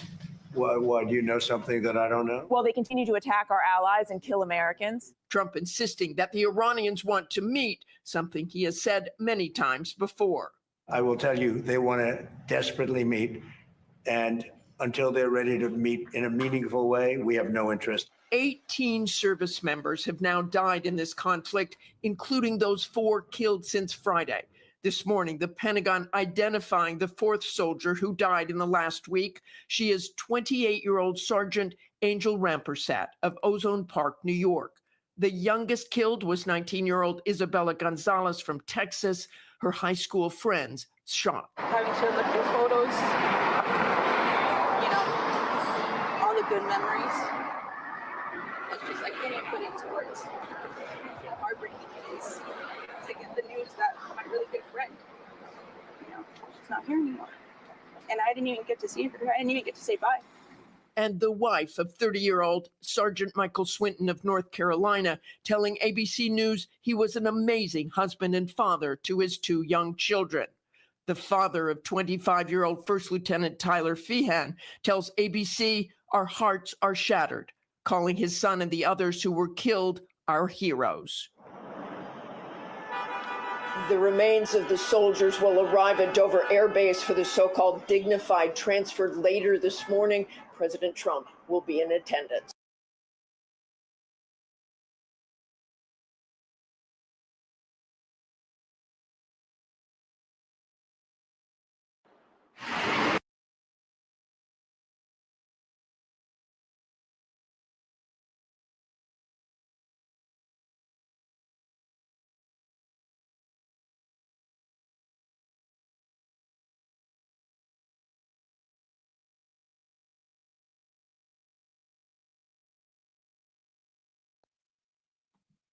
Daddy, Hey, don't tell me about this. okay, I'm here. I come. I'm about to come right now. We're going to practice. Okay, Daddy. I gotta go. Okay, everybody. Got Little League on Wednesday. I usually would go for another hour. I got Little League practice, so I got to shut down the podcast. I want to say thank you to everybody. God bless those troops, man. God bless those troops, man. We stand with the troops, support the troops. Thank you for your service. Thank you for your love and your commitment. God bless those troops. God rest their soul. God bless their families. Thank you for your commitment to the American people. Everybody in the chat, send out your prayers and blessings to the loss of life and the casualties we suffer. I want to say thank you to everybody for watching. Thank you to everybody who hit the like button. Do me a big favor right now. Hit the like button. We on a race to 13,000 subscribers. Everybody right now, if you double tap the screen, hit the like button and subscribe, we will get 13,000 subscribers. Everybody watching right now, if you hit the like button and you subscribe, everybody right now, if you hit the subscribe button, we will hit our 13,000 subscriber goal. Everybody watching right now, double tap, hit the like button and subscribe, and we will hit our 13,000 subscriber goal. And what you could do for me as a big favor, you can go to the channel right now. After you hit subscribe, let me know, did we get to 13,000? Put it in the comment section right now. After the video is over, you can put it in the comments. Perfect Timing Podcast, we got to 13,000. right now, everybody watching, if you hit the like button, double tap the screen and hit subscribe, we will get to 13,000. It's a big milestone on our way to 20,000, on our way to 50,000, on our way to 100,000 subscribers. I want to say thank you to everybody who hit the like button. Thank you to everybody that subscribed. Once again, God bless those soldiers. Truly, truly thank you for your commitment. God bless you and your children and your families. God bless all of the troops who have sacrificed and committed for the American people. Thank you to everybody who hit the like button and subscribe. I'll see you guys tomorrow at 1 p.m. We do this every day on YouTube at 1 p.m. The #1 podcast on YouTube for geopolitical debate and domestic political debate. I'm very excited to see you guys here right now. I'll be even more excited to see you guys tomorrow at the beginning of the podcast. Every day, Monday through Friday, 1 p.m. When you hit the subscribe, hit the notification bell so you can get notified when we go live. So you don't miss any live streams from the beginning. But if you subscribe, become a member, you're very welcome to go to the channel and watch and binge watch all of our previous live streams. Get to know the content, get to know the host, get to know the channel, support the movement. We'll be here for November 2026, supporting MAGA, supporting conservatives, supporting Republicans, all the way to 2028 with JD Vance and Marco Rubio.